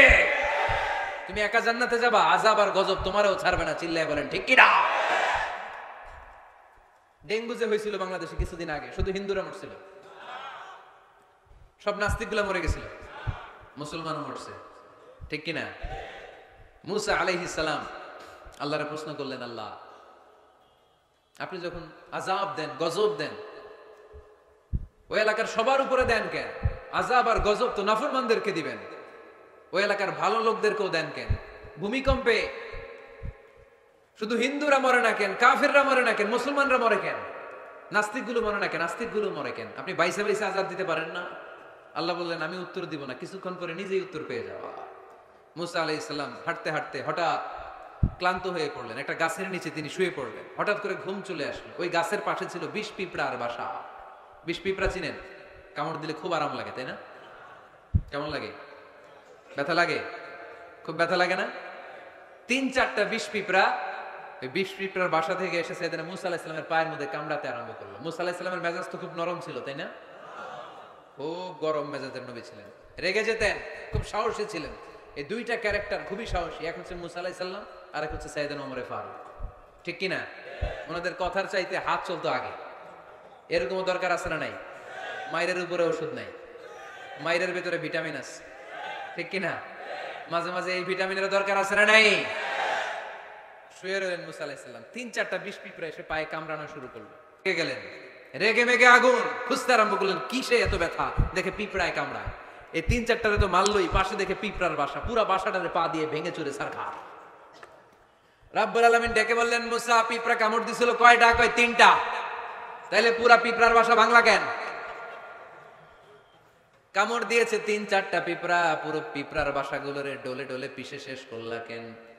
আল্লাহ ডেকে বললেন, মুসা আযাব গজব যখন আমি পাঠাই, আমি বাছায় বাছ বিচার করে পাঠাতে পারি না। আযাব পাঠালে জালেমরা যেমনি মরে, আলেমরাও মরে। এজন্য আপনি আলেম হয়ে বসে থাকলে, খানকার ভিতরে বসে থাকলে দেশ চলবে না। খানকার ভিতরে বসে থাকলে গোটা বিশ্ব যদি শয়তানের রাজ্য চলে আপনি মুক্তি পাবেন না। গোটা বিশ্বটা ঠিক করার জন্য আল্লাহ আপনারে পাঠাইছে। এত মানুষের দরকার নাই, সংস্কারবাদী একজন পারে বাংলাদেশকে সংস্কার করে দিতে, ঠিক কিনা? যুগ জামানা পাল্টে দিতে চাই না অনেকজন, এক মানুষই আনতে পারে জাতির জাগরণ। এক মানুষই বিপদকালে বাঁচায় কাফেলায়, ক্ষুদ্র ডিঙ্গি বাঁচায় জাহাজ অসীম দরিয়ায়। এজন্য একা একা মুসল্লি সাইজেন না, সমাজটারে মুসল্লি বানাইতে হবে। একা একা সালাত পড়েন না, আশেপাশে সবাই নিয়ে মসজিদে ঢুকতে হবে, আওয়াজ তুলে বলেন ঠিক কিনা। এজন্য আল্লাহ বললেন আল আমিরুনা বিল মারুফ ওয়ান নাহুনা আনিল মুনকার, ভালো কাজের আদেশ করবে, মন্দ কাজের নিষেধ করবে। মন্দ কাজ যদি, খারাপ কাজ যদি কেউ দেখে, ক্ষমতা থাকলে টিপু ভাইয়ের মতো হাত দিয়ে থামায় দেন, ক্ষমতা না থাকলে মুখ দিয়ে এটার বিরুদ্ধে বলতে আরম্ভ করে দেন, ফেসবুকে লেখালেখি শুরু করে দেন। তাও যদি না পারেন, মনে মনে ওইটারে ঘৃণা করেন, মনে মনে প্ল্যান প্রোগ্রাম করেন কেমন থেকে এই সমস্যাটা সমাজ থেকে দূর করা যায়, ঠিক কিনা? চুপ থাকা যাবে না, অন্যায় দেখে চুপ থাকা যাবে। আস-সাকিতু আনিল হাক্কি শাইতানুন আখরাস, অন্যায় দেখে যেটা চুপ থাকে, বিষ্ণু বললেন এটা মুমিন নয়, এটা বোবা শয়তান। আল আমিরুনা বিল মারুফ, ভালো কাজের আদেশ করবে মুমিনেরা, ওয়ান নাহুনা আনিল মুনকার, খারাপ কাজ দেখলে নিষেধ করবে। সর্বশেষ গুণ আল্লাহ বললেন 9 নাম্বার গুণ, ওয়াল হাফিযুনা লিহুদুদিল্লাহ ওয়া বাশশিরিল মুমিনিন, মুমিন বান্দারা আল্লাহর দেয়া হুদুদকে লঙ্ঘন করে না, আল্লাহর দেয়া যে সীমানা এটাকে লঙ্ঘন করে না, এটাকে হেফাজত করে। হুদুদুল্লাহর 2টা তাফসীর এসেছে। তাফসীর নাম্বার 1 ফারাইদুল্লাহ, মুমিন বান্দারা আল্লাহর দেয়া ফরজকে কখনো নষ্ট করে না। আপনি সমস্যায় আছেন, ব্যস্ত, নফল ছেড়ে দিলে মাফ করে দিবে কে? কিন্তু ফরজ আল্লাহ মাফ করবে? সফরের মধ্যে 4 রাকাতে 2 রাকাত বানাই দিছে কে? সুন্নতগুলোকে বাদ দিয়ে দিছে কে? কিন্তু ফরজ বাদ দেয়া যাবে? কথা বলেন। মুমিন বান্দারা ফরজের ব্যাপারে কখনো কোনো কম্প্রোমাইজ করে না। আল হাফিযুনা লিহুদুদিল্লাহ আই হাফিযুনা লি ফারাইদিল্লাহ। 2 নাম্বার তাফসীর, আল হালাল ওয়াল হারাম, মুমিন বান্দারা হালাল হারামকে সব সময় সংরক্ষণ করে, হালাল হারামকে কখনো মিশাতে চায় না। অনেকে আছে ইনকাম যখন করে হালালও খায় হারামও খায়, আছে না নাই? এমনে কামায় 2 হাতে, ডান হাতেও নেয় বা হাতেও নেয়, গাছেরটাও খায় তলারটাও খায়, আছে না নাই? হালাল হারামকে মিশ্রণ করে ফেলে, আছে না নাই? না, মুমিনরা কখনো হারাম খেতে পারে? মুমিনরা সব সময় হালাল অবলম্বন করে। হালালে বরকত, হালাল পরিবেশ বান্ধব, হালালটাই রুচিসম্মত, হালালটাই সম্মানজনক, ঠিক কিনা? হারামে কোনো বরকত নাই, বরকত সব হালালে। বলেন তো, গরু খাওয়া হালাল না হারাম? সবাই বলেন। কুকুর খাওয়া? কক্সবাজারে কি জবাই হয় বেশি প্রতিদিন কসাইখানায়? গরু না কুকুর? কুরবানিতে কি জবাই করেন? বিয়ের অনুষ্ঠানে, সুন্নাতে খাতনায়, সব জায়গায় গরু জবাই হয়। কুকুর জবাই হয়? হয় না। গাভী বছরে বছরে বাচ্চা দেয় কয়টা? একটা। কুকুর দেয় কয়টা? 6টা, 7টা, 8টা। এদের তো কোনো ফ্যামিলি প্ল্যানিং নাই, দিতে থাকে দেদা আসছে। তো গরু জবাই হইল বেশি, খাইলাম বেশি, কিন্তু বাচ্চা দিল কম। কুকুর জবাই হইল না, খাইলামও না, বাচ্চাও দিল বেশি। তারপরেও বলেন তো, বাংলাদেশে গরু বেশি না কুকুর বেশি? এর কারণ গরু খাওয়া হালাল, হালালে বরকত ঢুকায় দিয়েছে কে? এজন্য মুমিন কখনো হারাম অবলম্বন করে না, মুমিন সব সময় হালাল অবলম্বন করে, কারণ মুমিন ভালো করেই জানে হারামে কোনো বরকত নাই, কিন্তু হালালের পুরোটাতেই বরকত দিয়েছে কে? ওয়াল হাফিযুনা লিহুদুদিল্লাহ, আল্লাহর দেয়া যে সীমানা, এই সীমানাকে মুমিন কখনো লঙ্ঘন করে। এই 9টা গুণ যার মধ্যে থাকবে, জান্নাতের সুসংবাদ দিয়েছে কে? এই 9টা গুণ বাস্তবায়ন করতে রাজি আছেন? রাজি নাই কারা কারা হাত তুলেন? রাজি আছি কারা কারা হাত তুলে আল্লাহর দেখাই। লিল্লাহি তাকবীর, লিল্লাহি তাকবীর, লিল্লাহি তাকবীর। হাত নামান। 1 নাম্বার গুণ হচ্ছে আমাদের ভুল হবে, পাপ হবে। পাপ নাই এমন কেউ নাই, ঠিক কিনা? পাপ হলেই তওবা করব কার কাছে? 2 নাম্বার ইবাদত করব কার? 3 নাম্বার প্রশংসা চলবে কার? 4 নাম্বার রোজা রাখবো কার জন্যে? 5 নাম্বার রুকু করব কার জন্যে? সিজদা করব কাকে? স্লোগানটা মনে আছে? ওয়াসজুদ ওয়াক্তারিব, ওয়াসজুদ ওয়াক্তারিব। সিজদায় লুটিয়ে পড়ো আর আমার কাছে আসো, সুবহানাল্লাহ পড়েন। তারপরে সৎ কাজের আদেশ করো, অসৎ কাজের নিষেধ করো। আল্লাহর দেয়া যে বিধান, হালাল হারামকে লঙ্ঘন করা যাবে না, হালালকে অবলম্বন করতে হবে, হারাম থেকে বেঁচে থাকতে হবে। তাহলেই জান্নাতের অধিকারী বানায় দিবে কে? আল্লাহ আমাদের সবাইকে কথাগুলো বুঝার আমল করার তৌফিক দান করুক, আমরা পড়ি আমিন। সুবহানাকাল্লাহুম্মা বিহামদিকা আশহাদু আল্লা ইলাহা ইল্লা আনতা আস্তাগফিরুকা ওয়া আতুবু ইলাইক।